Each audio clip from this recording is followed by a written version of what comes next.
ಸ್ಪರ್ಧಾರ್ಥಿಗಳೇ ನಮಸ್ಕಾರ. ನಾನು ಶಂಕರ ಪ್ರಕೃತಿ. ನಮ್ಮ ವಿಜಯೀ ಭವ ಮತ್ತು ವಿಜಯ ಪಥ ಯೂಟ್ಯೂಬ್ ಚಾನಲ್ಗಳಿಗೆ ತಮಗೆಲ್ಲರಿಗೂ ಆತ್ಮೀಯವಾದಂಥ ಸ್ವಾಗತ. ಕರ್ನಾಟಕ ಇತಿಹಾಸ ಸರಣಿಯಲ್ಲಿ ಮುಂದುವರಿಯುತ್ತಾ ಹೊಯ್ಸಳರ ಇತಿಹಾಸವನ್ನು ಈ ವಿಡಿಯೋದಲ್ಲಿ ತಮ್ಮ ಮುಂದೆ ಪ್ರಸ್ತುತಪಡಿಸಲಿದ್ದೇನೆ. ಮೈಸೂರಿನ ವಾಯುವ್ಯಕ್ಕೆ ಪಶ್ಚಿಮ ಘಟ್ಟಗಳಲ್ಲಿ ಈ ಹೊಯ್ಸಳ ಸಾಮ್ರಾಜ್ಯ ಸ್ಥಾಪನೆ ಆಗುತ್ತೆ. 10ನೇ ಶತಮಾನದಲ್ಲಿ ಅಸ್ತಿತ್ವಕ್ಕೆ ಬಂದಂಥ ಈ ಸಾಮ್ರಾಜ್ಯ 300 ವರ್ಷಗಳ ಕಾಲ ಆಳ್ವಿಕೆ ಮಾಡುತ್ತೆ. ಇದು ಕರ್ನಾಟಕ ಅಷ್ಟೇ ಅಲ್ಲ, ತಮಿಳುನಾಡಿನ ಕೆಲ ಭಾಗಗಳನ್ನು ಸಹ ತನ್ನ ಆಳ್ವಿಕೆಗೆ ಒಳಪಡಿಸಿಕೊಂಡಿರುತ್ತೆ.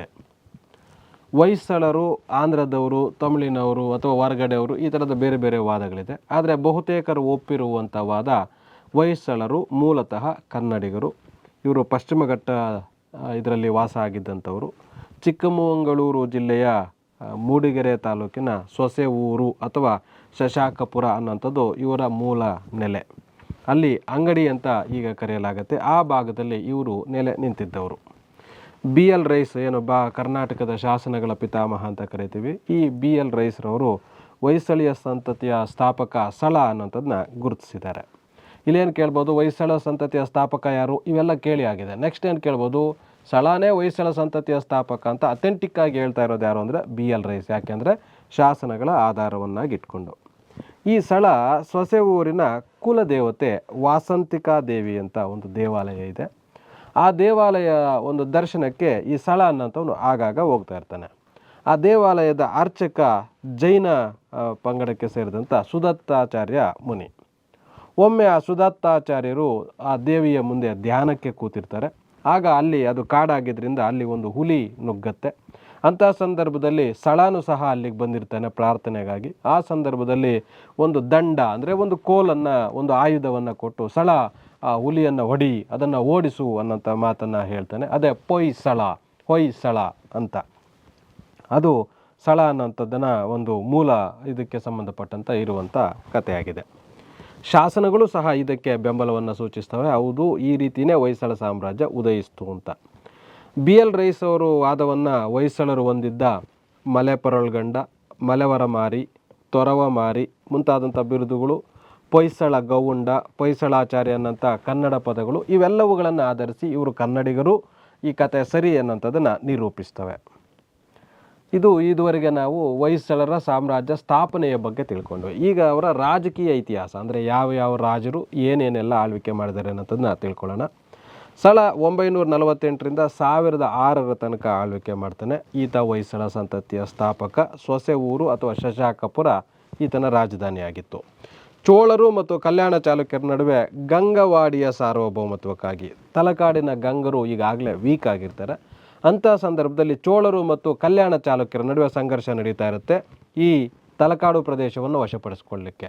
ತಲಕಾಡು ತುಂಬ ಪ್ರಮುಖವಾದಂಥ ಪ್ಲೇಸು. ಯಾಕೆಂದರೆ ಕಾವೇರಿ ನದಿ ಹರಿಯುವಂಥ ಭಾಗ. ಸಾಮಾನ್ಯವಾಗಿ ನಿಮ್ಗೆ ಈಗಾಗಲೇ ಸುಮಾರು ಸರಿ ನಾನು ಹೇಳ್ತಾ ಬಂದಿರ್ತೇನೆ, ಏನಂದರೆ ನದಿಗಳ ಹರಿಯುವಂಥ ಭಾಗ, ಆ ಜಲಾನಯನ ಪ್ರದೇಶ ಇರುತ್ತೆ. ಅಲ್ಲಿ ಮೆಕ್ಕಲು ಮಣ್ಣು, ನೀರು ಸಿಗೋದ್ರಿಂದ ಅಗ್ರಿಕಲ್ಚರ್ ಜಾಸ್ತಿ ಇರುತ್ತೆ. ಆಗಿನ ಕಾಲದಲ್ಲಿ ರಾಜರಿಗೆ ಪ್ರಮುಖವಾಗಿ ಆದಾಯ ಬರೋದು ಅಂದರೆ ಕಂದಾಯ ಆಗಿರುತ್ತೆ. ಅದರಿಂದಾಗಿ ಈ ನದಿ ಹರಿಯುವಂಥ ಭಾಗದಲ್ಲಿ ಕಂದಾಯ ಜಾಸ್ತಿ ಬರುತ್ತೆ ಅನ್ನೋ ಕಾರಣಕ್ಕೆ ಆ ಪ್ರದೇಶಗಳನ್ನು ವಶಪಡಿಸಿಕೊಳ್ಳಲಿಕ್ಕೆ ರಾಜವಂಶಗಳ ನಡುವೆ ನಿರಂತರವಾಗಿ ಸಂಘರ್ಷಗಳು ನಡೀತಾ ಇರುತ್ತೆ. ಅದು ಇಲ್ಲೂ ಸಹ ನಾವು ಕಾಣಬಹುದು. ಈ ರೀತಿ ಚೋಳರು ಕಲ್ಯಾಣ ಚಾಲುಕ್ಯರು ಒಬ್ಬರ ನಡುವೆ ಒಬ್ಬರು ಮೇಲಾಟ ಮಾಡಿ ಅವರು ಲಾಸ್ಟಿಗೆ ಬರ್ತಾ ದುರ್ಬಲರಾಗ್ತಾ ಹೋಗ್ತಾರೆ. ಅಂಥ ಸಂದರ್ಭದಲ್ಲಿ ಸಳ ಇಲ್ಲೊಂದು ಸಾಮ್ರಾಜ್ಯವನ್ನು ಕಟ್ಟಿಕೊಳ್ಳಲಿಕ್ಕೆ ಅವಕಾಶ ಆಯಿತು ಅಂತ. ಅನಂತರ ಸಳನ ಮಗ 1ನೇ ವಿನಯಾದಿತ್ಯ ಅನ್ನೋತವನು ಆಳ್ವಿಕೆ ಮಾಡ್ತಾನೆ 1006ರಿಂದ 1022 ತನಕ. ಈತನ ಕಾಲದಲ್ಲಿ ಚೋಳರಿಗೂ ಹೊಯ್ಸಳರಿಗೂ ಘರ್ಷಣೆಗಳು ಪ್ರಾರಂಭ ಆಗುತ್ತೆ. ನಾನು ಆಗಲೇ ಹೇಳಿದೆ, ಚೋಳರಿಗೂ ಕಲ್ಯಾಣಿ ಚಾಲುಕ್ಯರಿಗೂ ಘರ್ಷಣೆಗಳು ಆಗ್ತಾಯಿತ್ತು. ಅನಂತರ ಕಾಲದಲ್ಲಿ ಚೋಳರು ಮತ್ತು ಹೊಯ್ಸಳರಿಗೆ ಘರ್ಷಣೆಗಳು ಆರಂಭ ಆಗುತ್ತೆ. ಯಾಕೆಂದರೆ ಕಲ್ಯಾಣ ಚಾಲುಕ್ಯರು ವೀಕ್ ಆಗ್ತಾ ಬರ್ತಾರೆ, ಹೊಯ್ಸಳರು ಸ್ಟ್ರಾಂಗ್ ಆಗ್ತಾ ಬರ್ತಾರೆ. ಆವಾಗ ಈ ಚೋಳರಿಗೂ ಇವರು ಅಪೋನೆಂಟ್ಸ್ ಆಗ್ತಾರೆ, ಒಬ್ಬರೊಬ್ಬರು ಪ್ರತಿಸ್ಪರ್ಧಿಗಳು. ಹಾಗಾಗಿ ಇವರ ನಡುವೆ ಘರ್ಷಣೆಗಳು ಜಾಸ್ತಿ ಆಗುತ್ತೆ. ಅದಕ್ಕೆ ಸಾಕಷ್ಟು ಶಾಸನಗಳ ಆಧಾರಗಳು ಸಹ ಇದ್ದಾವೆ. ಅನಂತರ ನೃಪಕಾಮ ಅಂತ ಬರ್ತಾನೆ. ಈತ 1ನೇ ವಿಜಯಾದಿತ್ಯನ ಮಗ ಆಗಿರ್ತಾನೆ. ಈತ ಮಲೆನಾಡಿನ ಗಿರಿಜನರು ಮಲೆಪರು ಅಥವಾ ಮಲೋಪರು ಅಂತ ಕರೀತಾರೆ, ಅವರನ್ನು ಸೋಲಿಸಿ ಮಲೆಪರುಳ್ಗಂಡ ಅನ್ನೋಂಥ ಬಿರುದನ್ನು ಪಡಿತಾನೆ. ಗಂಗವಾಡಿಯ ರಕ್ಷಣೆಗೆ ಚೋಳರ ಸಾಮಂತರಾದ ಚಂಗಾಳ್ವರನ್ನು ಸೋಲಿಸಿ ಹೊಯ್ಸಳರಿಗೂ ಗಂಗರಿಗೂ ಇದ್ದಂಥ ರಕ್ತ ಸಂಬಂಧವನ್ನು ಇದು ದಾಖಲೆ ನಮಗೆ ನೀಡ್ತದೆ ಅಂತ. ಅಲ್ಲಿ ಇಲ್ಲೇನು ಹೇಳ್ತಾ ಇದ್ದಾನೆಂದರೆ, ಚೋಳರಿಗೆ ಮತ್ತು ಗಂಗರಿಗೂ ಘರ್ಷಣೆ ಆಯಿತು. ಸೇಮ್ ಅದೇ ಪ್ರದೇಶಕ್ಕೆ, ಯಾವುದಕ್ಕೆ, ತಲಕಾಡು ಪ್ರದೇಶ ವಶಪಡಿಸಿಕೊಳ್ಳಲಿಕ್ಕೆ. ಅದಕ್ಕೆ ಚೋಳರು ಬಂದು ಈ ಗಂಗರ ಒಂದು ಪ್ರದೇಶವನ್ನು ಆಕ್ರಮಿಸ್ಕೊಳ್ಳೋಂಥ ಸಂದರ್ಭದಲ್ಲಿ ಈ ನೃಪಕಾಮ ಅನ್ನೋಂಥವನು ಚೋಳರಿಗೆ ಸಹಾಯ ಮಾಡಿ ಗಂಗರಿಗೆ ಸಹಾಯ ಮಾಡಿ ಚೋಳರನ್ನು ಸೋಲಿಸ್ತಾನೆ. ಗಂಗರಿಗೆ ಯಾಕೆ ಸಹಾಯ ಮಾಡಿದೆ ಅಂದರೆ ಗಂಗರಿಗೂ ಮತ್ತು ಹೊಯ್ಸಳರಿಗೂ ರಕ್ತ ಸಂಬಂಧ ಇತ್ತು ಅಂತ. ಆ ಕಾರಣಕ್ಕಾಗಿ ಅವರು ಒಬ್ರಿಗೊಬ್ರು ಪರಸ್ಪರ ಸಹಾಯ ಮಾಡ್ಕೊಳ್ತಾ ಇದ್ರು. ಇಮ್ಮಡಿ ವಿನಯಾದಿತ್ಯ ಅಥವಾ ಎರಡನೇ ವಿನಯಾದಿತ್ಯ ಬರ್ತಾನೆ. 1047ರಿಂದ 1100 ತನಕ ಆಳ್ವಿಕೆ ಮಾಡ್ತಾನೆ. ಈ ಎರಡನೇ ವಿನಯಾದಿತ್ಯನು ಚೋಳ ಚಾಲುಕ್ಯರ ನಡುವೆ ಕಾದಾಟದ ಲಾಭ ಪಡೆದು ರಾಜ್ಯ, ಸೇಮ್ ಅವರಿಬ್ಬರ ನಡುವೆ ಘರ್ಷಣೆ ನಡೆದಾಗ ಇವರು ರಾಜ್ಯ ವಿಸ್ತರಣೆ ಮಾಡ್ಕೋತಾರೆ. ತನ್ನ ರಾಜಧಾನಿ, ಯಾವಾಗ ಸಳನ ಕಾಲದಲ್ಲಿ ರಾಜಧಾನಿ ಸೊಸೆ ಊರಾಗಿತ್ತು, ಅದನ್ನು ಹಳೆಬೀಡಿಗೆ ವರ್ಗಾಯಿಸಿದಂಥವನು ಎರಡನೇ ವಿನಯಾದಿತ್ಯ. ಸುಮಾರು ಜನ ಏನು ಮಾಡ್ತೀವಿ, ಹೊಯ್ಸಳರು ಅಂದ ತಕ್ಷಣ ಡೈರೆಕ್ಟ್ ವಿಷ್ಣುವರ್ಧನ ಹೊಯ್ಸಳ ವಂಶದ ಸ್ಥಾಪಕ, ಅವರ ರಾಜಧಾನಿ, ಇಷ್ಟಷ್ಟೇ ತಿಳ್ಕೊತೀವಿ. ಇನ್ನು ಮುಂದುವರೆದ್ರೆ ಕೆಲವರು ಹೊಯ್ಸಳರ ಸಾಂಸ್ಕೃತಿಕ ಕೊಡುಗೆಗಳನ್ನು ತಿಳ್ಕೊಳ್ತಾರೆ.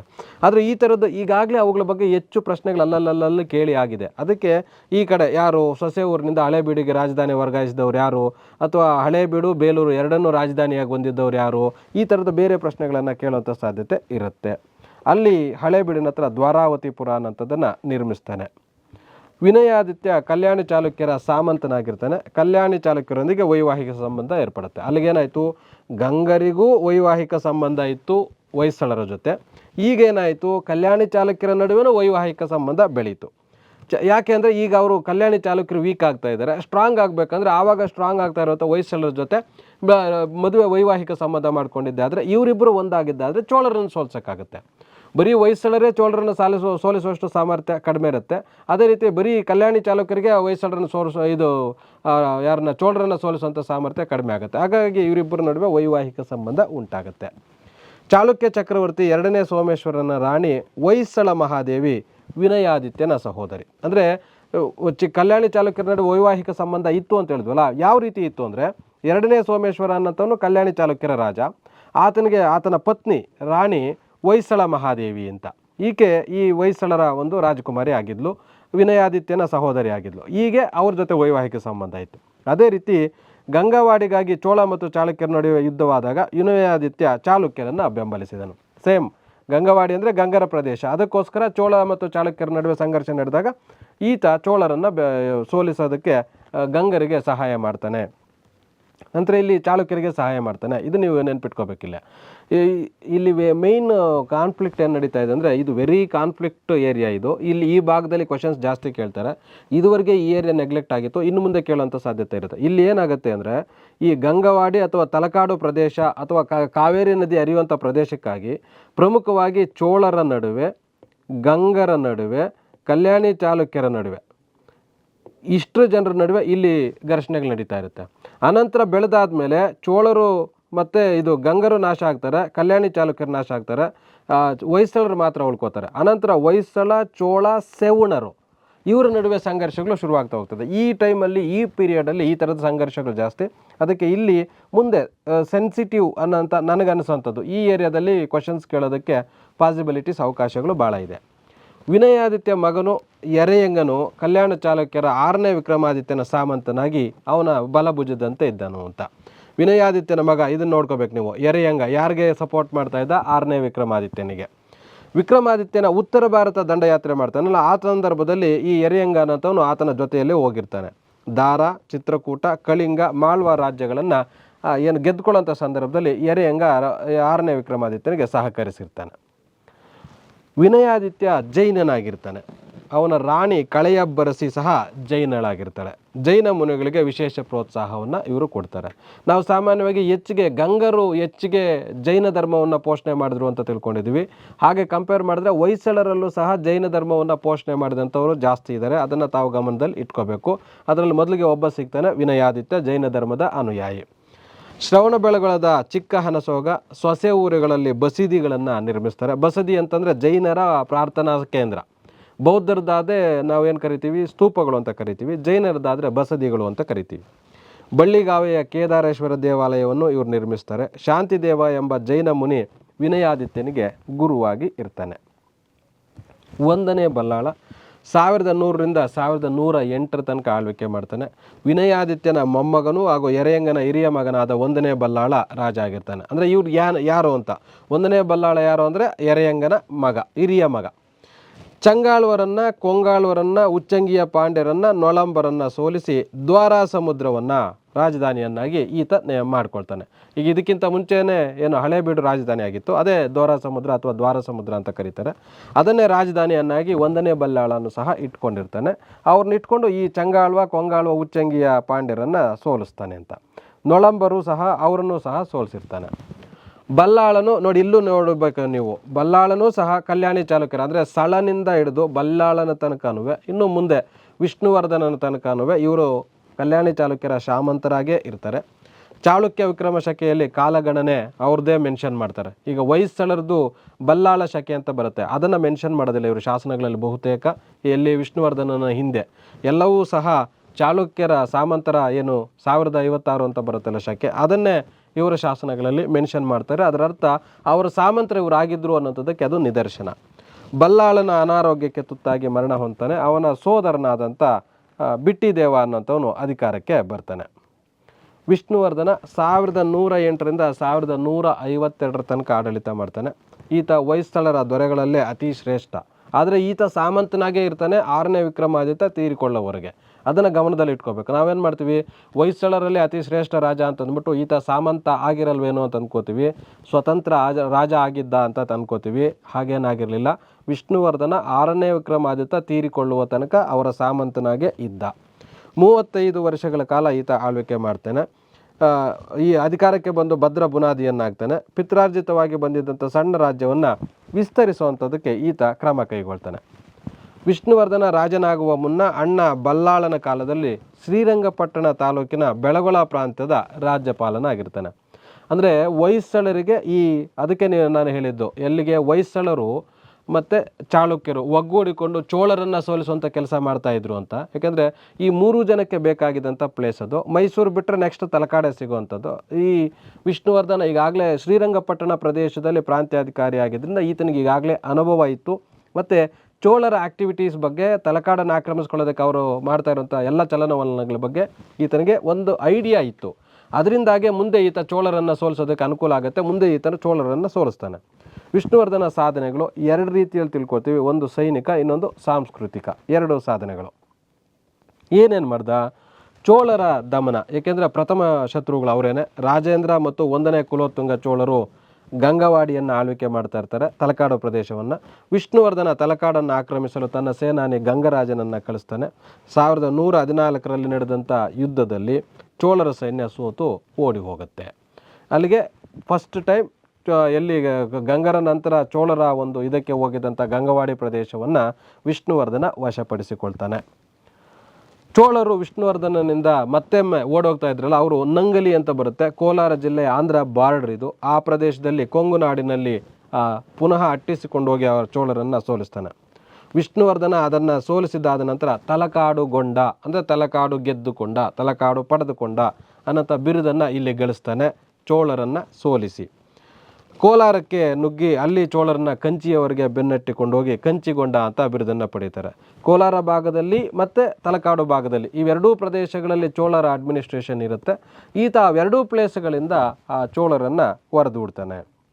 ವಿಷ್ಣುವರ್ಧನ ಕೊಂಗಾಳ್ವರನ್ನು ಸೋಲಿಸಿ ಕೊಂಗಾಳ್ವ ರಾಜಕುಮಾರಿಯಾದಂಥ ಚಂದಲಾದೇವಿಯನ್ನು ವಿವಾಹ ಆಗ್ತಾನೆ. ಇದರಿಂದ ಕೊಂಗಾಳ್ವರು ಮತ್ತು ಹೊಯ್ಸಳರ ನಡುವೆ ವೈರತ್ವ ಕೊನೆಗೊಳ್ಳುತ್ತೆ. ಇದಕ್ಕಿಂತ ಹಿಂದೆ ಹೊಯ್ಸಳರಿಗೂ ಮತ್ತು ಕೊಂಗಾಳ್ವರಿಗೂ ಸಂಘರ್ಷ ಇತ್ತು. ಈಗ ವೈವಾಹಿಕ ಸಂಬಂಧಗಳ ಮುಖಾಂತರ ಇವರು ತಮ್ಮಲ್ಲೇ ಇದ್ದಂಥ ಪ್ರತಿಸ್ಪರ್ಧೆಗಳನ್ನು ಬಿಟ್ಟು ಚೋಳರ ಮೇಲೆ ಕಾನ್ಸಂಟ್ರೇಷನ್ ಮಾಡೋಕ್ಕೆ ಈಗ ಅನುಕೂಲ ಆಗುತ್ತೆ. ಇವರ ನಡುವೆ ವೈವಾಹಿಕ ಸಂಬಂಧ ಆಗಿದ್ದರಿಂದ ಅದಕ್ಕೆ ನೀವು ಗಮನಿಸಬೇಕು, ಹೊಯ್ಸಳರು ಕಲ್ಯಾಣಿ ಚಾಲುಕ್ಯರಿಗೂ ವೈವಾಹಿಕ ಸಂಬಂಧ ಇತ್ತು, ಗಂಗರಿಗೂ ವೈವಾಹಿಕ ಸಂಬಂಧ ಇತ್ತು, ಈಗ ಕೊಂಗಾಳ್ವರಿಗೂ ಸಹ ವೈವಾಹಿಕ ಸಂಬಂಧ ಇತ್ತು. ಈ ರೀತಿ ಸಂಬಂಧಗಳು ಮಾಡಿಕೊಂಡಂಥ ಸಂದರ್ಭದಲ್ಲೇ ಸಾಮ್ರಾಜ್ಯ ಏಳಿಗೆ ಆಗೋದಕ್ಕೆ, ದೊಡ್ಡ ಸಾಮ್ರಾಜ್ಯಗಳನ್ನು ಕಟ್ಟಲಿಕ್ಕೆ ಅನುಕೂಲ ಆಗುತ್ತೆ. ದುಮ್ಮೆ ಕದನ ಅಂತ ಬರುತ್ತೆ, 1117ರಲ್ಲಿ ನಡೆಯುತ್ತೆ. ಉಚ್ಚಂಗಿಯ ಪಾಂಡ್ಯರನ್ನು ಈ ಕದನದಲ್ಲಿ ಸೋಲಿಸಿ ಉಚ್ಚಂಗಿಗೊಂಡ ಅನ್ನೋಂಥ ಬಿರುದನ್ನು ಗಳಿಸ್ತಾನೆ. ಪಾಂಡ್ಯರ ರಾಜ್ಯವಾದಂಥ ನೊಳಂಬವಾಡಿಯನ್ನು ಜಯಿಸಿ ನೊಳಂಬವಾಡಿಗೊಂಡ ಅನ್ನೋಂಥ ಬಿರುದನ್ನು ಸಹ ಪಡೆದುಕೊಳ್ತಾನೆ ವಿಷ್ಣುವರ್ಧನ. ಪೂರ್ವ ಭಾಗದಲ್ಲಿ ವಿಷ್ಣುವರ್ಧನ ದಂಡಯಾತ್ರೆ ಮಾಡ್ತಾನೆ. ಕೊಂಗು ನಾಡು, ಸೇಲಂ, ಕೊಯಮತ್ತೂರುಗಳನ್ನು ಜಯಿಸಿ ಮಧುರೈ ಪಾಂಡ್ಯವರನ್ನು ಸೋಲಿಸಿ ಮಧುರೈ ಕೊಂಡ ಅನ್ನೋ ಬಿರುದನ್ನು ಗಳಿಸ್ತಾನೆ.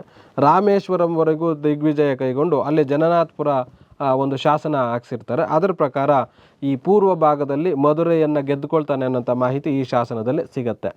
ನಾನು ಆಗ್ಲೇ ಹೇಳಿದೆ, ಈಗಾಗಲೇ ಏನಾಯಿತು, ಚೋಳರು ಇದು ಇಷ್ಟು ರಾಜ್ಯ ಅಂದರೆ ಇಲ್ಲಿ ತಮಿಳುನಾಡು, ಇದು ಕರ್ನಾಟಕ ಇತ್ತು ಅಂದರೆ ಇದು ಏನು ಬರುವಂಥದ್ದು ತಲಕಾಡು ಪ್ರದೇಶ ಅಥವಾ ಇಬ್ರಿಗೂ ಬಾರ್ಡ್ರ್ ಆಗಿರುವಂಥ ಪ್ರದೇಶ. ಯಾವಾಗ ತಲಕಾಡು ತನಕ ಇಲ್ಲಿ ತಲಕಾಡಿನವರೆಗೆ ಚೋಳರು ಬಂದು ಆಳ್ವಿಕೆ ಮಾಡ್ತಾಯಿದ್ರು. ಈಗ ಏನು ಮಾಡಿದೆ, ವಿಷ್ಣುವರ್ಧನ ಇಲ್ಲಿಂದ ಹೋಗಿ ಅವ್ರನ್ನ ಸೋಲಿಸಿದಷ್ಟೇ ಅಲ್ಲ, ತಮಿಳುನಾಡಿನ ಕೆಲವು ಭಾಗಗಳನ್ನು ಆಕ್ರಮಿಸ್ಕೊಳ್ತಾನೆ. ಇದರಿಂದ ವಿಷ್ಣುವರ್ಧನ ಕಾಲದಿಂದ ಚೋಳ ಸಾಮ್ರಾಜ್ಯ ತಮಿಳುನಾಡಿನ ಭಾಗಗಳನ್ನು ಸಹ ಆಕ್ರಮಿಸಿರುತ್ತೆ. ಅನಂತರ ಚಾಲುಕ್ಯರೊಡನೆ ಯುದ್ಧ ಶುರುವಾಗುತ್ತೆ. ನೋಡಿ ಹೇಗಿದೆ ಅಂತ. ಏಕೆಂದರೆ ಇವರು ತಾತ ಮುತ್ತಾತನ ಕಾಲದಲ್ಲಿ ಅವರು ವೈವಾಹಿಕ ಸಂಬಂಧ ಹೊಂದಿದ್ರು. ಈಗ ವಿಷ್ಣುವರ್ಧನ ಚೋಳರನ್ನು ಸೋಲಿಸಿಬಿಟ್ಟು ತಮಿಳುನಾಡಿನ ಕೆಲ ಪ್ರದೇಶಗಳನ್ನು ಆಕ್ರಮಿಸಿಕೊಂಡ ಅನ್ನೋಂಥ ಸಂದರ್ಭದಲ್ಲಿ ಸ್ವತಂತ್ರ ಸಾಮ್ರಾಜ್ಯ ಸ್ಥಾಪಿಸುವಂಥ ಹವಣಿಕೆ ಮಾಡ್ತಾನೆ. ಆ ಸಂದರ್ಭದಲ್ಲಿ ಕಲ್ಯಾಣಿ ಚಾಲುಕ್ಯರಲ್ಲಿ ತುಂಬ ಪ್ರಮುಖನಾದಂಥ ರಾಜ 6ನೇ ವಿಕ್ರಮಾದಿತ್ಯ ಅಂತ ಇರ್ತಾನೆ. ಆತನು ತುಂಬ ಸ್ಟ್ರಾಂಗ್ ಇರ್ತಾನೆ. ಹಾಗಾಗಿ ಇವರ ನಡುವೆ ಸಾಮ್ರಾಜ್ಯ ಯಾರು ದಕ್ಷಿಣ ಭಾರತದಲ್ಲಿ ಅಥವಾ ಮೈಸೂರು ಕರ್ನಾಟಕ ಭಾಗದಲ್ಲಿ ಯಾರು ನಂಬರ್ 1 ಅಥವಾ ರಾಜ ಯಾರು ಸಾಮಂತ ಯಾರು ಅಂತ ಡಿಕ್ಲೇರ್ ಆಗಬೇಕಾದ್ರೆ ಇವರಿಬ್ಬರ ನಡುವೆ ಯುದ್ಧ ನಡೆಯುತ್ತೆ. ಆ ಯುದ್ಧವನ್ನು ಕಣ್ಣೇಗಾಲ ಕದನ ಅಂತ ಕರಿತೀವಿ. ತುಂಬ ಇಂಪಾರ್ಟೆಂಟ್ ಇದು. ಹಾಸನ ಜಿಲ್ಲೆಯಲ್ಲಿ ಬರುತ್ತೆ. ಚಾಲುಕ್ಯ ಸೇನೆ ಹೊಯ್ಸಳ ಸೇನೆಯ ಗಂಗರಾಜನ ಸೇನೆಯಿಂದ ಸೋಲಲ್ಪಡುತ್ತೆ. ಈ ಗಂಗರಾಜ ಅನ್ನೋಂಥವನು ವಿಷ್ಣುವರ್ಧನನ ಸೇನಾಧಿಪತಿ ಆಗಿರ್ತಾನೆ. ಮೊದಲಿಗೆ ವಿಷ್ಣುವರ್ಧನ 6ನೇ ವಿಕ್ರಮಾದಿತ್ಯನ ಸೈನ್ಯವನ್ನು ಸೋಲಿಸ್ತಾನೆ. ಆದರೆ ಅನಂತರ ಕಾಲದಲ್ಲಿ ನಡೆಯುವಂಥ ಯುದ್ಧಗಳಲ್ಲಿ 6ನೇ ವಿಕ್ರಮಾದಿತ್ಯನ ಸೈನ್ಯ ಇವರ ಹೊಯ್ಸಳರ ಸೈನ್ಯವನ್ನು ಸೋಲಿಸುತ್ತೆ. 1127ರಲ್ಲಿ 6ನೇ ವಿಕ್ರಮಾದಿತ್ಯ ತೀರಿಕೊಳ್ತಾನೆ. ಅದುವರೆಗೆ ವಿಷ್ಣುವರ್ಧನ ಕಲ್ಯಾಣಿ ಚಾಲುಕ್ಯರಿಗೆ ಸಾಮಂತನಾಗೇ ಇರ್ತಾನೆ. ಅನಂತರ ಕಾಲದಲ್ಲಿ 3ನೇ ಸೋಮೇಶ್ವರನ ಕಾಲದಲ್ಲಿ ಪುನಃ ವಿಷ್ಣುವರ್ಧನ ದಂಗೆ ಎದ್ದು ಸ್ವಾತಂತ್ರ್ಯವನ್ನು ಘೋಷಿಸಿಕೊಳ್ಳುವಂಥ ಪ್ರಯತ್ನಗಳು ಮಾಡ್ತಾನೆ. ಮತ್ತು ಅದು ಮೇಲಾಟ ನಡೀತಾ ಇರ್ತದೆ. ಕೆಲವು ದಿವಸ ಸ್ವತಂತ್ರ, ಮತ್ತು 3ನೇ ಸೋಮೇಶ್ವರ ಬಂದು ದಾಳಿ ಮಾಡಿ ಈತನನ್ನು ಸೋಲಿಸಿ ಮತ್ತೆ ಸಾಮಂತ ಮಾಡ್ಕೊಳ್ಳುವಂಥದ್ದು, ಈತ ಪುನಃ ಅವರನ್ನು ಯುದ್ಧ ಮಾಡಿ ಸೋಲಿಸಿ ಸ್ವತಂತ್ರ ಆಗುವಂಥದ್ದು, ಇದು ನಡೀತಾನೆ ಇರುತ್ತೆ. ವಿಷ್ಣುವರ್ಧನ ಇರೋವರೆಗೂ ಪೂರ್ತಿ ಸ್ವತಂತ್ರ ಅಂತ ಆಗೋದಕ್ಕಾಗೋದಿಲ್ಲ. ಒಂದ್ಸರಿ ಆಗತ್ತೆ, ಆಗಲ್ಲ, ಹಂಗೆ ನಡೀತಾ ಇರುತ್ತೆ. ಸಾಮ್ರಾಜ್ಯದ ವಿಸ್ತಾರ, ವಿಷ್ಣುವರ್ಧನನ ಸಾಮ್ರಾಜ್ಯ ಎಲ್ಲಿವರೆಗೆ ಇತ್ತು ಅಂತ. ಉತ್ತರದಲ್ಲಿ ತುಂಗಭದ್ರಾ ನದಿ, ದಕ್ಷಿಣದಲ್ಲಿ ಕೊಂಗು, ನಾನೇನು ಈಗಾಗಲೇ ಹೇಳಿದೆ, ಕೊಯಮತ್ತೂರು, ಸೇಲಂ, ಅಣ್ಣಾಮಲೈ ತಮಿಳುನಾಡು ಪ್ರದೇಶ, ಅದು ಇಂಪಾರ್ಟೆಂಟು. ಪೂರ್ವದಲ್ಲಿ ನಂಗಲಿ, ಕೋಲಾರ ಪ್ರದೇಶಗಳು ಕೋಲಾರದವರೆಗೆ ಇತ್ತು, ಯಾಕೆಂದರೆ ಚೋಳರನ್ನು ಅಲ್ಲಿಂದ ಓಡಿಸಿದ್ದ. ಪಶ್ಚಿಮದಲ್ಲಿ ಬಾರಕೂರುವರೆಗೆ ಇವರ ಸಾಮ್ರಾಜ್ಯ ವಿಸ್ತರಿಸಿತ್ತು. ದ್ವಾರಾ ಸಮುದ್ರ ಅಥವಾ ಏನು ಹಳೇಬೀಡು ಅಂತ ಇವಾಗ ಕರಿತೀವಿ, ಅದೇ ಆತನ ರಾಜಧಾನಿಯಾಗಿ ಮುಂದುವರೆದಿತ್ತು. ಹೊಯ್ಸಳ ಸಾಮ್ರಾಜ್ಯದಲ್ಲಿ ಗಂಗವಾಡಿ, ನೊಳಂಬವಾಡಿ, ಹಾನಗಲ್, ಪುಲಿಗೆರೆ, ಬನವಾಸಿ ಅನ್ನೋಂಥ ವಿಷ್ಣುವರ್ಧನನ ಕಾಲದಲ್ಲಿ ಇವು ಪ್ರಾಂತಗಳಾಗಿ ಇದ್ದವು. ವಿಷ್ಣುವರ್ಧನ ಆರಂಭದಲ್ಲಿ ಜೈನ ಆಗಿರ್ತಾನೆ. ಅನಂತರ ವೈಷ್ಣವನಾಗಿ, ಅಂದರೆ ವಿಷ್ಣುವನ್ನು ಆರಾಧನೆ ಮಾಡುವಂಥ ಪಂಥಕ್ಕೆ ಸೇರಿಕೊಳ್ತಾನೆ.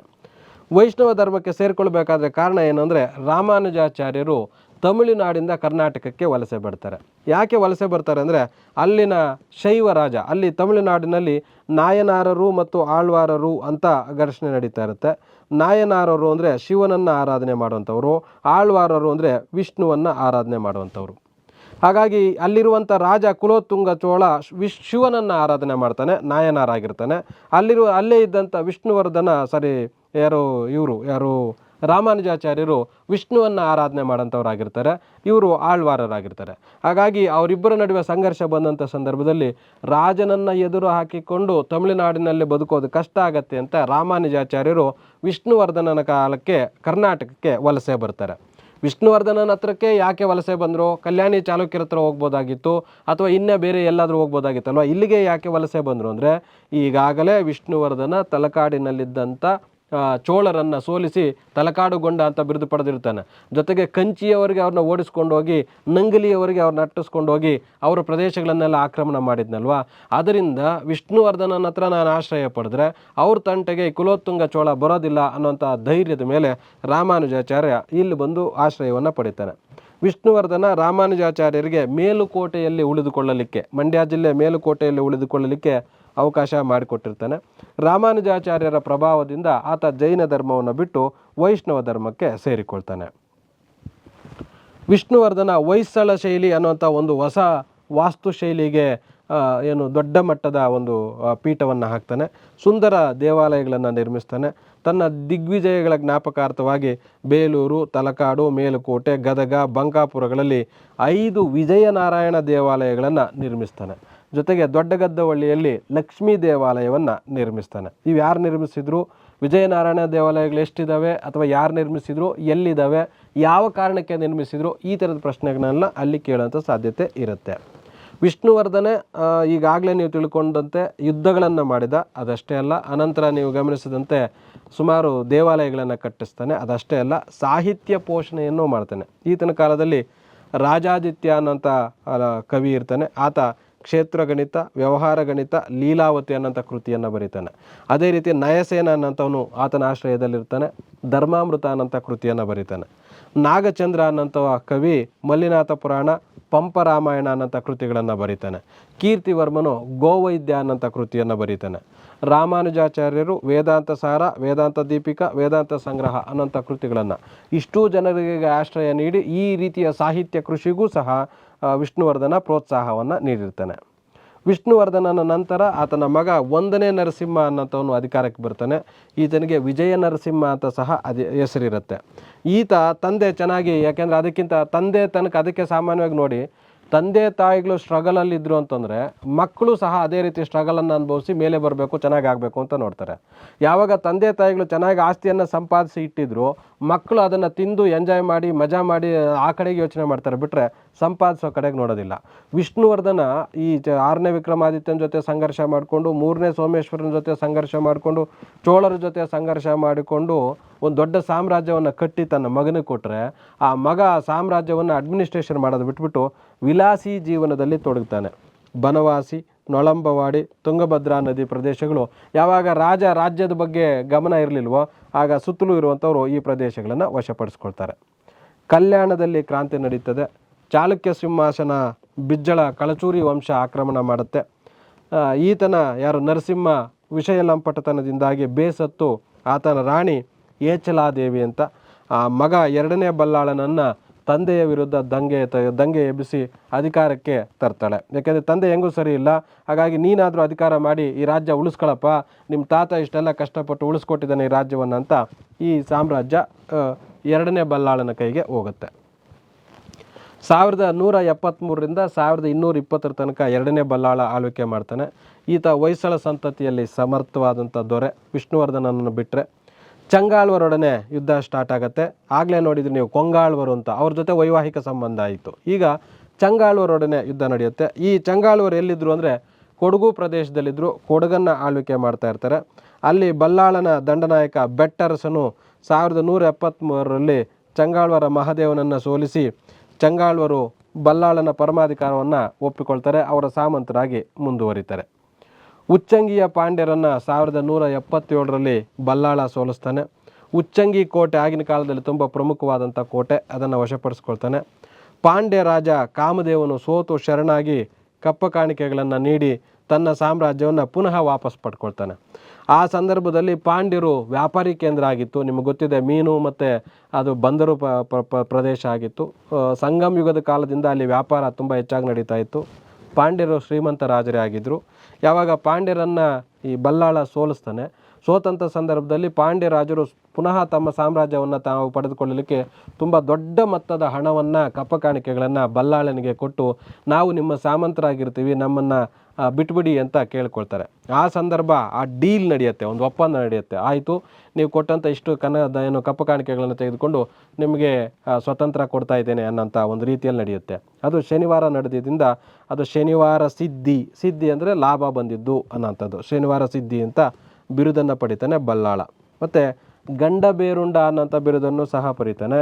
ಗಂಡಬೇರುಂಡ ಪಕ್ಷಿ ನಿಮಗೆ ಗೊತ್ತಿದೆ, ಮೈಸೂರು ರಾಜವಂಶಕ್ಕೆ ರಾಜಲಾಂಛನ ಆಗಿರುತ್ತೆ. ಈ ರೀತಿ ಗಂಡಬೇರುಂಡ ಅಂತ ಬಿರುದು ಪಡೆದಂಥ ಮೊದಲನೇ ರಾಜ ಅಂತಂದರೆ ಅದು ವೀರ ಬಲ್ಲಾಳ ಆಗಿದ್ದಾನೆ.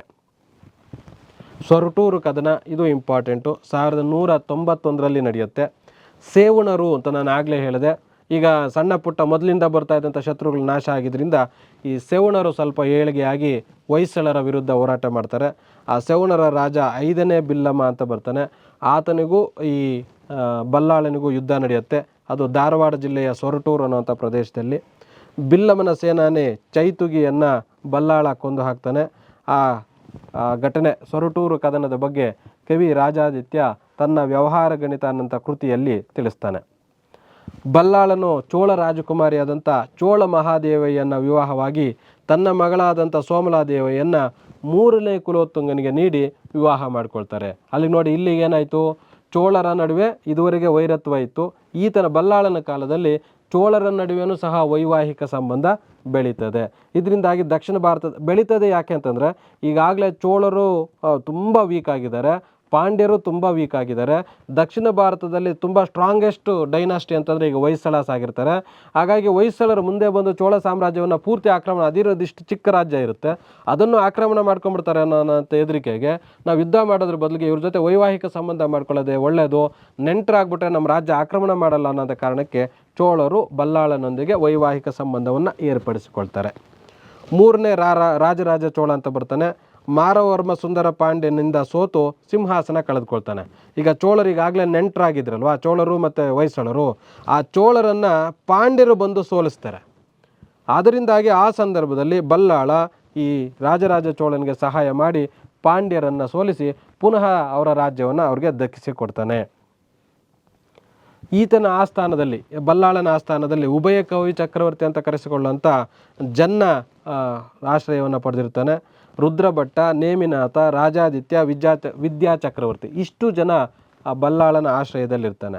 ಈ ಜನ್ನ ಯಶೋಧರ ಚರಿತೆ ಅಂತ, ರುದ್ರಭಟ್ಟ ಜಗನ್ನಾಥ ವಿಜಯ, ನೇಮಿನಾಥ ಪುರಾಣ, ವಿದ್ಯಾ ಚಕ್ರವರ್ತಿ ಗದ್ಯ ಕರ್ಣಾಮೃತ, ಇಷ್ಟು ಕೃತಿಗಳನ್ನು ಆತನ ಆಸ್ಥಾನದಲ್ಲಿ ರಚನೆ ಮಾಡಿರ್ತಾರೆ.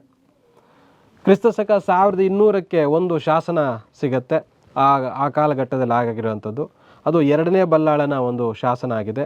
ಆತನ ಗರುಡ ಅಂತಂದರೆ ರಕ್ಷಕರು ಅಂತ ಕರಿತೀವಿ. ಈ ಗರುಡರು ಅಂದರೆ ಈಗ ಪ್ರಧಾನಿಗೆ ಅಂಗರಕ್ಷಕರು, ರಾಷ್ಟ್ರಪತಿಗೆ ಅಂಗರಕ್ಷಕರು ಇರ್ತಾರಲ್ವ, ಆ ರೀತಿ ರಾಜನ ಅಂಗರಕ್ಷಕ ಪಡೆ, ವಿಶೇಷವಾಗಿ ಹೊಯ್ಸಳರ ಕಾಲದಲ್ಲಿ ಗರುಡ ಅಂಗರಕ್ಷ ಪಡೆ ಅಂತ ಕರೀತಾರೆ, ಗರುಡರು ಅಂತ ಕರೀತಾರೆ. ಅವರು ಕಾಲಲ್ಲಿ ಒಂದು ಕಡಗವನ್ನು ಧರಿಸಿರ್ತಾರೆ, ರಾಜನಿಗೆ ರಕ್ಷಣೆಗಾಗಿ ನಿಂತಿರೋಂಥವ್ರು.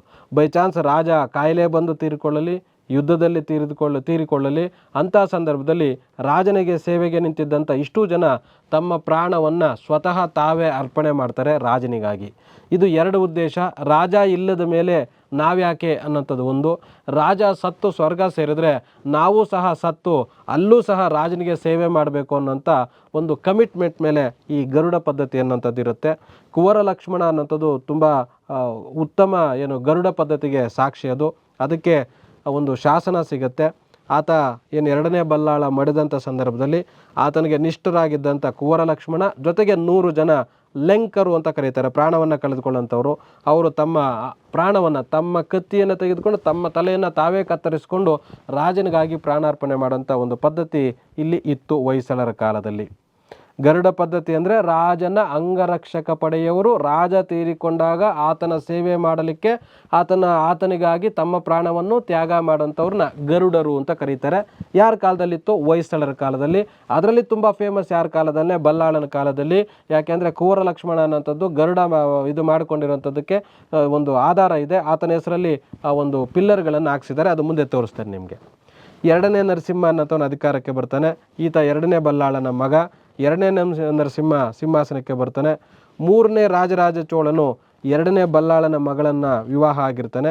ಹೀಗಾಗಿ ಚೋಳರ ನಡುವೆ ಈಗಾಗಲೇ ವೈವಾಹಿಕ ಸಂಬಂಧ ಇದೆ. ಎರಡನೇ ನರಸಿಂಹನು ಮೂರನೇ ರಾಜರಾಜ ಚೋಳನಿಗೆ ಸಹಾಯ ಮಾಡಿ ಪಾಂಡ್ಯರು ಮೇಲಿಂದ ಮೇಲೆ ಚೋಳರ ಮೇಲೆ ದಾಳಿ ಮಾಡ್ತಾ ಇರ್ತಾರೆ.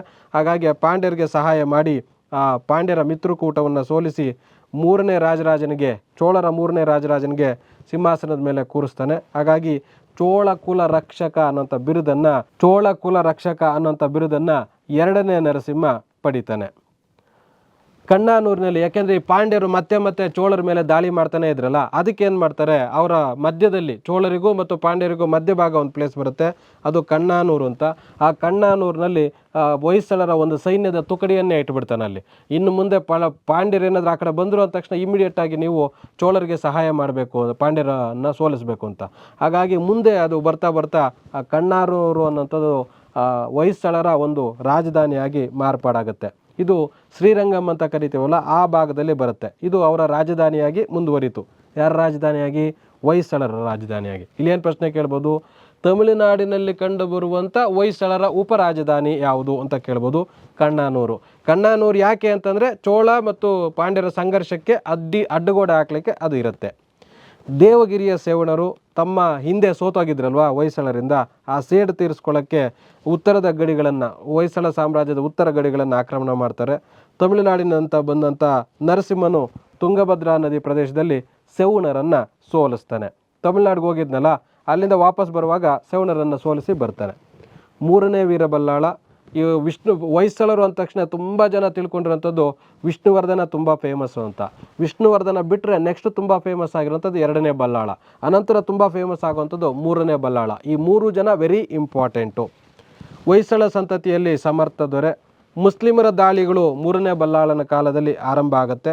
ಇಲ್ಲಿ ಹಿಂದೂ ಧರ್ಮವನ್ನು ರಕ್ಷಣೆ ಮಾಡೋದಕ್ಕಾಗಿ ಹೊಯ್ಸಳ ದೊರೆಯಾಗಿದ್ದಂಥ ಮೂರನೇ ವೀರಬಲ್ಲಾಳ ಉತ್ತರ ಭಾರತದಿಂದ ಏನು ದೆಹಲಿ ಸುಲ್ತಾನರ ದಾಳಿಗಳನ್ನು ತಡೆದು ಆ ಸಾಮ್ರಾಜ್ಯವನ್ನು ರಕ್ಷಣೆ ಮಾಡಿದಂಥ ಕೀರ್ತಿ ಈತನಿಗೆ ಸೇರುತ್ತೆ. ಯಾರು ಬಂದರು? 1311ರಲ್ಲಿ ದ್ವಾರಾ ಸಮುದ್ರದ ಮೇಲೆ ಮಲ್ಲಿಕಾಫರ್ ದಾಳಿಗೆ ಮಾಡ್ತಾನೆ. ಈತ ಅಲ್ಲಾವುದ್ದೀನ್ ಖಿಲ್ಜಿಯ ಸೇನಾಧಿಪತಿ. ಬಲ್ಲಾಳ ಏನಾಗಿರ್ತಾನೆ ಆ ಟೈಮಲ್ಲಿ, ಪಾಂಡ್ಯರಲ್ಲಿ ನೋಡಿ ಹೇಗಿದೆ ಅಂದರೆ, ಇದುವರೆಗೆ ಚೋಳ ಮತ್ತು ಪಾಂಡ್ಯರ ನಡುವೆ ಘರ್ಷಣೆ ನಡೀತಾ ಇತ್ತು, ಚೋಳರಿಗೆ ಸಪೋರ್ಟ್ ಮಾಡ್ತಾ ಇದ್ದ. ಅನಂತರ ಕಣ್ಣಾನೂರಲ್ಲಿ ಇವರು ಚೋಳ ಮತ್ತು ಪಾಂಡ್ಯರ ನಡುವೆ ಸಂಘರ್ಷ ಆಗೋದನ್ನ ತಡೆಯೋದಕ್ಕೆ ಅಂತ ಅಂದ್ಬಿಟ್ಟು ಯಾವಾಗ ಕಣ್ಣಾನೂರನ್ನ ಹೆಡ್ ಕ್ವಾರ್ಟರ್ ಆಗಿ ಮಾಡ್ಕೊಂಡು ಅಲ್ಲಿ ಸೈನ್ಯ ಇಟ್ನೋ, ಚೋಳ ಮತ್ತು ಪಾಂಡ್ಯರ ನಡುವೆ ಸಂಘರ್ಷ ನಿಂತೋಯ್ತು. ಅನಂತರ ಪಾಂಡ್ಯ ರಾಜರಲ್ಲೇ ಸಂಘರ್ಷ ಶುರುವಾಗುತ್ತೆ. ಏನಕ್ಕೆ ಅಂದರೆ ಅಣ್ಣ ತಮ್ಮದಿರ ನಡುವೆ ನಾನು ರಾಜ ಆಗಬೇಕು ಅಂತ, ಯಾದವಿ ಕಲಹ ಅಂತ. ಆ ಸಂದರ್ಭದಲ್ಲಿ ಅಲ್ಲಿನ ರಾಜರು, ಪಾಂಡ್ಯ ರಾಜರು ಮೂರನೇ ಬಲ್ಲಾಳನ ಸಹಾಯವನ್ನು ಕೇಳ್ತಾನೆ. ಈತ ಅವರ ಪಂಚಾಯಿತಿ ನ್ಯಾಯ ತೀರ್ಮಾನ ಮಾಡೋದಕ್ಕೆ ಪಾಂಡ್ಯ ರಾಜ್ಯಕ್ಕೆ ಹೋಗಿರ್ತಾನೆ. ಆ ಸಂದರ್ಭದಲ್ಲಿ ಮಲ್ಲಿಕಾಫರ್ ಇಲ್ಲಿ ದಾಳಿ ಮಾಡ್ತಾನೆ. ಆಗ ರಾಜಧಾನಿಯ ರಕ್ಷಣೆಗೆ ಬಲ್ಲಾಳ ಪಾಂಡ್ಯರ ಇದನ್ನು ಬಿಟ್ಟು ಇಲ್ಲಿಗೆ ಓಡಿ ಬರ್ತಾನೆ. ಆದರೆ ಅಷ್ಟೊತ್ತಿಗೆ ಹೊಯ್ಸಳ ಸಾಮ್ರಾಜ್ಯ ಮಲ್ಲಿಕಾಫರ್ನ ಸೆರೆಯಲ್ಲಿ ಇರುತ್ತೆ. ಅದನ್ನು ರಕ್ಷಿಸ್ಕೋಬೇಕು ಅಂತ ಅಂದ್ಬಿಟ್ಟು ಹೊಯ್ಸಳ ಸಾಮ್ರಾಜ್ಯದ ರಕ್ಷಣೆಗಾಗಿ ಯುದ್ಧದಲ್ಲಿ ಸೋತು ಯಾರು ಮೂರನೇ ಬಲ್ಲಾಳ ಮಲ್ಲಿಕಾಫರ್ನೊಡನೆ ಒಪ್ಪಂದವನ್ನು ಮಾಡ್ಕೊಳ್ತಾನೆ. ಆತನಿಗೆ ಕಪ್ಪ ಕಾಣಿಕೆಗಳನ್ನು ಕೊಟ್ಬಿಟ್ಟು ತನ್ನ ಸಾಮ್ರಾಜ್ಯವನ್ನು ರಕ್ಷಣೆ ಮಾಡ್ಕೊಳ್ತಾನೆ. ಹೊಯ್ಸಳ ಸಾಮ್ರಾಜ್ಯ ಚಿಕ್ಕದಾಗಿತ್ತು ಕಂಪೇರ್ ಟು ಉತ್ತರ ಭಾರತ ಅಲ್ಲಾವುದ್ದೀನ್ ಖಿಲ್ಜಿ ಸಾಮ್ರಾಜ್ಯ. ಮತ್ತು ಅಲ್ಲಾವುದ್ದೀನ್ ಖಿಲ್ಜಿಯ ಸೈನ್ಯ ಸಂಖ್ಯೆ ಬಹಳ ಇತ್ತು. ಇಲ್ಲಿ ಹೊಯ್ಸಳ ಸಾಮ್ರಾಜ್ಯ ಚಿಕ್ಕದಾಗಿತ್ತು, ಸೈನ್ಯನೂ ಕಡಿಮೆ ಇತ್ತು ಅವ್ರಿಗೆ ಕಂಪೇರ್ ಮಾಡಿದ್ರೆ. ಹಾಗಾಗಿ ಅವ್ರ ಜೊತೆ ಎದುರಿಸಿ ನಾವು ಗೆಲ್ಲೋದಕ್ಕೆ ಆಗೋದಿಲ್ಲ, ಹಾಗಾಗಿ ಒಪ್ಪಂದ ಮಾಡ್ಕೊಳ್ಳೋದು ಒಳ್ಳೆಯದು ಅನ್ನೋಂಥದ್ದು ಇಲ್ಲಿ ಜಾಣ್ಮೆ ನಡೆ ಆಗುತ್ತೆ ಮೂರನೇ ಬಲ್ಲಾಳಂದು. ಈತ ಹಿಂದೂ ರಾಜರ ಒಕ್ಕೂಟವನ್ನು ಕಟ್ಟಿಕೊಂಡು ಪುನಃ ಸೇಡು ತೀರಿಸ್ಕೊಳ್ಳೋದಕ್ಕೆ ಗಿಯಾಸುದ್ದೀನ್, ಮಧುರೈಯಲ್ಲಿ ಒಬ್ಬ ಸುಲ್ತಾನ ಇರ್ತಾನೆ. ಯಾಕಂದರೆ ಮಲ್ಲಿಕಾಫರ್ ದಕ್ಷಿಣ ಭಾರತದ ದಾಳಿ ಮಾಡಿ ಹೊಯ್ಸಳ ರಾಜರನ್ನು ಸೋಲಿಸಿ ಮೂರನೇ ಬಲ್ಲಾಳನಿಂದ ಒಪ್ಪಂದ ಮಾಡ್ಕೊಂಡಾದ್ಮೇಲೆ ಈ ಮಧುರೆಗೆ ಹೋಗ್ತಾನೆ ಮಲ್ಲಿಕಾಫರ್. ಹಂಗೆ ಕಂಟಿನ್ಯೂಷನ್ನು ಮಧುರೆಗೆ ಹೋಗಿ ಅಲ್ಲಿ ಸೋಲಿಸಿ ಅಲ್ಲಿ ವಿಜಯ ಸ್ತಂಭವನ್ನು ಸ್ಥಾಪನೆ ಮಾಡಿ ಆ ಮಧುರೆಯನ್ನು ಅಡ್ಮಿನಿಸ್ಟ್ರೇಷನ್ ಮಾಡ್ಕೊಳ್ಳೋದಕ್ಕೆ ಒಬ್ಬ ಸುಲ್ತಾನನನ್ನು ನೇಮಿಸಿ ವಾಪಸ್ ಹೋಗಿರ್ತಾನೆ ಮಲ್ಲಿಕಾಫರ್. ಆ ಮಧುರೆಯಲ್ಲಿರುವಂಥ ಸುಲ್ತಾನ, ಅಲ್ಲಿರುವಂಥವರೆಲ್ಲ ಹಿಂದೂಗಳು, ರಾಜ ಮಾತ್ರ ಮುಸ್ಲಿಂ ಆಗಿರ್ತಾನೆ. ಅಲ್ಲಿ ಜನರನ್ನು ತುಂಬ ಶೋಷಣೆ ಮಾಡ್ತಾ ಇರ್ತಾನೆ. ಅದರಿಂದಾಗಿ ಆತನನ್ನು ಸೋಲಿಸೋದಕ್ಕೆ ಬಲ್ಲಾಳ ಒಕ್ಕೂಟವನ್ನು ಮಾಡ್ತಾನೆ. ಈ ಒಕ್ಕೂಟ ಮತ್ತು ಮಧುರೆಯ ಸುಲ್ತಾನನ ನಡುವೆ ಯುದ್ಧದ ಬಗ್ಗೆ ಇಬ್ನ ಬಟೂಟ ಅನ್ನೋಂಥವನು ತನ್ನ ಕೃತಿಯಲ್ಲಿ ಹೇಳ್ತಾನೆ. ಮಧ್ಯಾಹ್ನದ ಟೈಮಲ್ಲಿ ಹೊಯ್ಸಳರ ಸೈನ್ಯ ಕುದುರೆಗಳೆಲ್ಲ ಮೇವು ರೆಸ್ಟ್ ಪಡಿತಾ ಇರಬೇಕಾದಾಗ, ಸೈನಿಕರು ಊಟ ತಗೋತಾ ಇದ್ದಾಗ ಕುದುರೆಗಳು ಮೇವನ್ನು ಸ್ವೀಕರಿಸ್ತಾ ಇರೋಂಥ ಸಂದರ್ಭದಲ್ಲಿ ಇದ್ದಕ್ಕಿದ್ದಂತೆ ಗಿಯಾಸುದ್ದೀನನ ಸೈನ್ಯ ಮಧುರೆಯ ಸುಲ್ತಾನ ಗಿಯಾಸುದ್ದೀನನ ಸೈನ್ಯ ಈ ಹೊಯ್ಸಳರ ಸೈನ್ಯದ ಮೇಲೆ ದಾಳಿ ಮಾಡುತ್ತೆ. ಆ ಸಂದರ್ಭದಲ್ಲಿ ಸೈನ್ಯ ದಿಕ್ಕಾಪಾಲಾಗಿ ಓಡಿಬಿಡುತ್ತೆ ಹೊಯ್ಸಳರ ಸೈನ್ಯ. ಅಷ್ಟೊತ್ತಿಗೆ ಮೂರನೇ ಬಲ್ಲಾಳನಿಗೆ 84 ವರ್ಷ ವಯಸ್ಸಾಗಿರುತ್ತೆ. ಆ ಸೈನ್ಯಕ್ಕೆಲ್ಲನೂ ಒಗ್ಗೂಡಿಸಿ ಸ್ಥೈರ್ಯ ತುಂಬುವಂಥ ಕೆಲಸವನ್ನು ಮಾಡ್ತಾನೆ. ಆದರೆ ಅದು ಸಕ್ಸಸ್ ಆಗೋದಿಲ್ಲ. ಕೊನೆಗೆ ಮಧುರೈ ಸುಲ್ತಾನನಿಗೆ ಈ ಮೂರನೇ ಬಲ್ಲಾಳ ಸೆರೆ ಸಿಗ್ತಾನೆ. ಸೆರೆ ಸಿಕ್ಕಿದ್ದಾದಮೇಲೆ ಮಧುರೈಯ ಸುಲ್ತಾನ ಮೂರನೇ ಬಲ್ಲಾಳನ ಚರ್ಮವನ್ನು ಸುಲಿದು ಆ ಮಧುರೈ ಕೋಟೆಯ ಗೋಡೆಗೆ ನೇತು ಹಾಕಿರ್ತಾನೆ. ಈ ರೀತಿ ಮೂರನೇ ಬಲ್ಲಾಳನ ಅಂತ್ಯ ತುಂಬ ದುಃಖದಾಯಕವಾಗಿರುತ್ತೆ. ಮೂರನೇ ಬಲ್ಲಾಳನ ಮಗ ವಿರೂಪಾಕ್ಷ ಅನ್ನೋಂಥವನು ಅಧಿಕಾರಕ್ಕೆ ಬರ್ತಾನೆ. ಅನಂತರ 4ನೇ ಬಲ್ಲಾಳ ಅನ್ನೋಂಥ ಹೆಸರಿನಿಂದ ಈತ ಸಿಂಹಾಸನಕ್ಕೆ ಬರ್ತಾನೆ. ಮೂರನೇ ಬಲ್ಲಾಳನು ತನ್ನ ಮಗ ವಿರೂಪಾಕ್ಷನ ಹೆಸರಿನಲ್ಲಿ ವಿಜಯ ವಿರೂಪಾಕ್ಷಪುರ ಅನ್ನೋಂಥ ನಗರವನ್ನು ನಿರ್ಮಿಸಿರ್ತಾನೆ. ಅದೇ ಮುಂದೆ ವಿಜಯನಗರ ಆಗುತ್ತೆ. ವಿಜಯನಗರ ಅನ್ನೋಂಥದ್ರ ಹಿಂದಿನ ಹೆಸರು ವಿರೂಪಾಕ್ಷಪುರ. ಅದನ್ನು ಯಾರು ನಿರ್ಮಿಸಿದ್ರು ಅಂದರೆ ಮೂರನೇ ಬಲ್ಲಾಳ. ಮೂರನೇ ಬಲ್ಲಾಳ ಯಾಕೆ ನಿರ್ಮಿಸ್ತಾನೆ ಅಂದರೆ ತನ್ನ ಮಗನ ಹೆಸರಿನಲ್ಲಿ ನಿರ್ಮಿಸ್ತಾನೆ. ಮಗನ ಹೆಸರು ವಿರೂಪಾಕ್ಷ ಅಂತ. ಹೊಯ್ಸಳರ ಆಡಳಿತದ ಬಗ್ಗೆ ತಿಳ್ಕೊಳ್ತೀವಿ. ಹೊಯ್ಸಳರು ತಲಕಾಡಿನ ಗಂಗರು ಮತ್ತು ಕಲ್ಯಾಣಿ ಚಾಲುಕ್ಯರ ಆಡಳಿತವನ್ನು ಕಾಪಿ ಮಾಡಿಕೊಂಡು ಇವರು ಸೇಮ್ ಆಡಳಿತ ಇರುತ್ತೆ. ಹೊಯ್ಸಳರ ಆಡಳಿತವನ್ನು ಕೇಂದ್ರಾಡಳಿತ, ಪ್ರಾಂತ್ಯ ಆಡಳಿತ, ಗ್ರಾಮ ಆಡಳಿತ ಈ ರೀತಿ 3 ಘಟಕಗಳಾಗಿ ವಿಂಗಡಿಸ್ಕೊಂಡಿದ್ರು. ಕೇಂದ್ರಾಡಳಿತ ಅಂದರೆ ಕೇಂದ್ರದಲ್ಲಿ ರಾಜನೇ ಮುಖ್ಯ ಆಗಿದ್ದ, ರಾಜತ್ವನೇ ಇಂಪಾರ್ಟೆಂಟ್ ಆಗಿತ್ತು. ಇಡೀ ರಾಜ್ಯದ ಎಲ್ಲ ಸರ್ವಾಧಿಕಾರಿ ಸರ್ವೋಚ್ಚಾಧಿಕಾರಿ ರಾಜನೇ ಆಗಿದ್ದ. ಅವನು ಶಾಸಕಾಂಗ, ಕಾರ್ಯಾಂಗ, ನ್ಯಾಯಾಂಗ ಅಂದರೆ ಕಾನೂನನ್ನು ಮಾಡುವಂಥವನು, ಅದನ್ನು ಇಂಪ್ಲಿಮೆಂಟ್ ಮಾಡೋಕ್ಕೆ ಅಧಿಕಾರಿಗಳಿಗೆ ಸೂಚಿಸುವಂಥವನು, ನ್ಯಾಯದ ಯಾರಾದರೂ ಪ್ರಜೆಗಳಿಗೆ ಅನ್ಯಾಯ ಆದಾಗ ನ್ಯಾಯ ಕೊಡೋಂಥವನು. 3 ಕೆಲಸಗಳು ರಾಜನೇ ಮಾಡಬೇಕಾಗಿತ್ತು. ಆ ರಾಜನಿಗೆ ಸಲಹೆ ನೀಡೋದಕ್ಕೆ, ಕೋಆಪ್ರೇಷನ್ ಮಾಡೋದಕ್ಕೆ ಮಂತ್ರಿಗಳನ್ನು ನೇಮಕ ಮಾಡಿಕೊಂಡಿರ್ತಾನೆ. ಅದು ಮಂತ್ರಿಗಳನ್ನು ರಾಜನೇ ನೇಮಕ ಮಾಡ್ಕೊಳ್ತಾನೆ. ರಾಜನ ನಂತರ ಯುವರಾಜರು ಬರ್ತಾರೆ. ರಾಜ ಬದುಕಿರುವಾಗಲೇ ನೆಕ್ಸ್ಟ್ ರಾಜ ಯಾರಾಗಬೇಕು ಅಂತ ಡಿಕ್ಲೇರ್ ಮಾಡ್ತಾರೆ. ಅವನನ್ನು ಯುವರಾಜ ಅಂತ ಕರೀತಾರೆ. ರಾಜ ನನ್ನ ನಂತರ ಯಾರು ರಾಜ ಆಗಬೇಕು ಅಂತ ಡಿಕ್ಲೇರ್ ಮಾಡಿರ್ತಾನೋ ಆತನನ್ನು ಯುವರಾಜ ಅಂತ ಕರೀತಾರೆ. ಸಾಮಾನ್ಯವಾಗಿ ಹೊಯ್ಸಳರು ತಮ್ಮ ಹಿರಿಯ ಮಗನನ್ನು ರಾಜನಾಗಿ ಘೋಷಣೆ ಮಾಡ್ತಾ ಇರ್ತಾರೆ. ಈ ಘೋಷಣೆ ಮಾಡಿದ್ದಾದಮೇಲೆ ಈ ಯುವರಾಜರನ್ನು ಒಂದು ಪ್ರಾಂತ್ಯಕ್ಕೆ ಅಧಿಕಾರಿಯನ್ನಾಗಿ ನೇಮಕ ಮಾಡಲಾಗುತ್ತೆ. ಕಾರಣ ಆಡಳಿತದ ಅನುಭವ ಸಿಗಲಿ ಅಂತ. ಆ ಪ್ರಾಂತ್ಯಾಧಿಕಾರಿಗಳಿಗೆ ಮಂಡಲಾಧಿಪತಿ ಅಂತ ಕರೀತಾ ಇದ್ರು. ಹೊಯ್ಸಳರ ಕಾಲದಲ್ಲಿ ಪ್ರಮುಖವಾದಂಥ ವಿಚಾರ ನಾವು ಬಾದಾಮಿ ಚಾಲುಕ್ಯರ ಕಾಲದಲ್ಲಿ ನೋಡ್ತೇವೆ, ರಾಷ್ಟ್ರಕೂಟರ ಕಾಲದಲ್ಲಿ ನೋಡ್ತೇವೆ. ಮಹಿಳೆಯರು ಸಹ ತುಂಬ ಪ್ರಮುಖವಾದಂಥ ಸ್ಥಾನವನ್ನು ಪಡಿತಾರೆ ಅಡ್ಮಿನಿಸ್ಟ್ರೇಷನಲ್ಲಿ. ಹೊಯ್ಸಳರಲ್ಲಿ ಸುಮಾರು ಜನ ರಾಣಿಯರು ಪ್ರಾಂತ್ಯಗಳ ರಾಜ್ಯಪಾಲರಾಗಿ, ದಂಡಪಾಲಕರಾಗಿ, ದಾನದತ್ಯಗಳನ್ನು ನೀಡಿ, ದೇವಾಲಯಗಳನ್ನು ನಿರ್ಮಾಣ ಮಾಡಿ, ಕಲೆ, ಸಂಗೀತ, ನೃತ್ಯ, ಶಿಕ್ಷಣಗಳಿಗೆ ಪ್ರೋತ್ಸಾಹ ಕೊಡ್ತಾರೆ. ರಾಜರಲ್ಲ, ರಾಣಿಯರುವೆ. ಉದಾಹರಣೆಗೆ ವಿಷ್ಣುವರ್ಧನನ ರಾಣಿ ಶಾಂತಲಾದೇವಿ ಶ್ರವಣಬೆಳಗೊಳದಲ್ಲಿ ಸವತಿ ಗಂಧವರ್ಣ ಅನ್ನುವಂಥ ಒಂದು ಬಸದಿಯನ್ನು ನಿರ್ಮಿಸ್ತಾಳೆ. ಈಕೆ ಕೆಲವು ಅಗ್ರಹಾರಗಳನ್ನು ಸಹ ನಿರ್ಮಿಸ್ತಾಳೆ. ಹೊಯ್ಸಳರ ಒಬ್ಬ ರಾಣಿ ಬೊಮ್ಮಲಾದೇವಿ ಅಂತ ಬರ್ತಾಳೆ. ಈಕೆ ಅಸಂಧಿ ನಾಡು 500 ಅನ್ನುವಂಥ ರಾಜ್ಯಕ್ಕೆ ಪ್ರಾಂತ್ಯಾಧಿಕಾರಿಯಾಗಿ ಕರ್ತವ್ಯ ನಿರ್ವಹಿಸ್ತಾಳೆ. 1ನೇ ನರಸಿಂಹನ ರಾಣಿಯಾದಂಥ ಏಚಲಾದೇವಿ ತನ್ನ ಪತಿಯೊಡನೆ ಆಡಳಿತದಲ್ಲಿ ಭಾಗವಹಿಸ್ತಾಳೆ. 2ನೇ ಬಲ್ಲಾಳನ ರಾಣಿಯರಾದಂಥ ಕೇತಲಾದೇವಿ, ಪದ್ಮಲಾದೇವಿ, ಉಮಾದೇವಿಯವರು ಸಹ ಆಡಳಿತದಲ್ಲಿ ಭಾಗವಹಿಸ್ತಾರೆ. ಜೊತೆಗೆ ಯುದ್ಧ ಕಲೆಗಳಲ್ಲೂ ಇವರು ನಿಪುಣರಾಗಿರ್ತಾರೆ. ಬಲ್ಲಾಳನು ಬೇರೊಂದು ಯುದ್ಧಕ್ಕೆ ಹೋದಂಥ ಸಂದರ್ಭದಲ್ಲಿ ಆತನ ಪತ್ನಿ ರಾಜಧಾನಿಯನ್ನು, ಈಗ ನೀವು ಗೊತ್ತಲ್ಲ ಪಾಂಡ್ಯ ರಾಜರ ಮೇಲೆ ಪಾಂಡ್ಯರ ಯಾದವಿ ಕಲಹ, ಅದನ್ನು ವಿಚಾರಣೆ ಮಾಡಲಿಕ್ಕೆ 3ನೇ ಬಲ್ಲಾಳ ಪಾಂಡ್ಯ ರಾಜ್ಯಕ್ಕೆ ಹೋದಂಥ ಸಂದರ್ಭದಲ್ಲಿ ಇಲ್ಲಿ ಹಳೇಬೀಡಿನಲ್ಲಿ ಆತನ ಪತ್ನಿ ಆಡಳಿತವನ್ನು ಮಾಡ್ತಾ ಇರ್ತಾಳೆ. ಅದೇ ಸಂದರ್ಭದಲ್ಲಿ ಮಲ್ಲಿಕಾಪರ್ ದಾಳಿ ಮಾಡುವಂಥದ್ದು. ಹೊಯ್ಸಳರ ಕಾಲದಲ್ಲಿ ಮಹಿಳೆಯರಲ್ಲಿ, ಅದರಲ್ಲಿ ಜೈನ ಧರ್ಮದ ವಿಷ್ಣುವರ್ಧನನ ಪತ್ನಿ ಸಲ್ಲೇಖನ ವ್ರತವನ್ನು ಆಚರಣೆ ಮಾಡಿರ್ತಾಳೆ. ಸಲ್ಲೇಖನ ವ್ರತ ಅಂತಂದರೆ ಮೊದಲಿಗೆ ಊಟವನ್ನು ನಿಲ್ಲಿಸುವಂಥದ್ದು, ಅನಂತರ ನೀರು ತೆಗೆದುಕೊಳ್ಳುವಂಥದ್ದನ್ನ ನಿಲ್ಲಿಸುವಂಥದ್ದು, ಅನಂತರ ಗಾಳಿ ತೆಗೆದುಕೊಳ್ಳುವಂಥದ್ದನ್ನ ನಿಲ್ಲಿಸೋದು. ಈ ರೀತಿ ನಮ್ಮ ದೇಹಕ್ಕೆ ಬೇಕಾದಂಥ ದೇಹದ ಪೋಷಕಾಂಶಗಳೇನಿತ್ತೋ ಒಂದೊಂದನ್ನೇ ತ್ಯಜಿಸ್ತಾ ಕೈವಲ್ಯ ಪಡೆಯಲಿಕ್ಕೆ ಅಥವಾ ಮುಕ್ತಿ ಪಡೆಯಲಿಕ್ಕಾಗಿ ತಮ್ಮ ಪ್ರಾಣವನ್ನು ತ್ಯಾಗ ಮಾಡುವಂಥದ್ದೇ ಸಲ್ಲೇಖನ ವ್ರತ. ಇದು ಹೊಯ್ಸಳರ ಕಾಲದಲ್ಲಿ ಇತ್ತು. ವಿಷ್ಣುವರ್ಧನನ ಪತ್ನಿ ಸಲ್ಲೇಖನ ವ್ರತ ಮಾಡಿರ್ತಾಳೆ.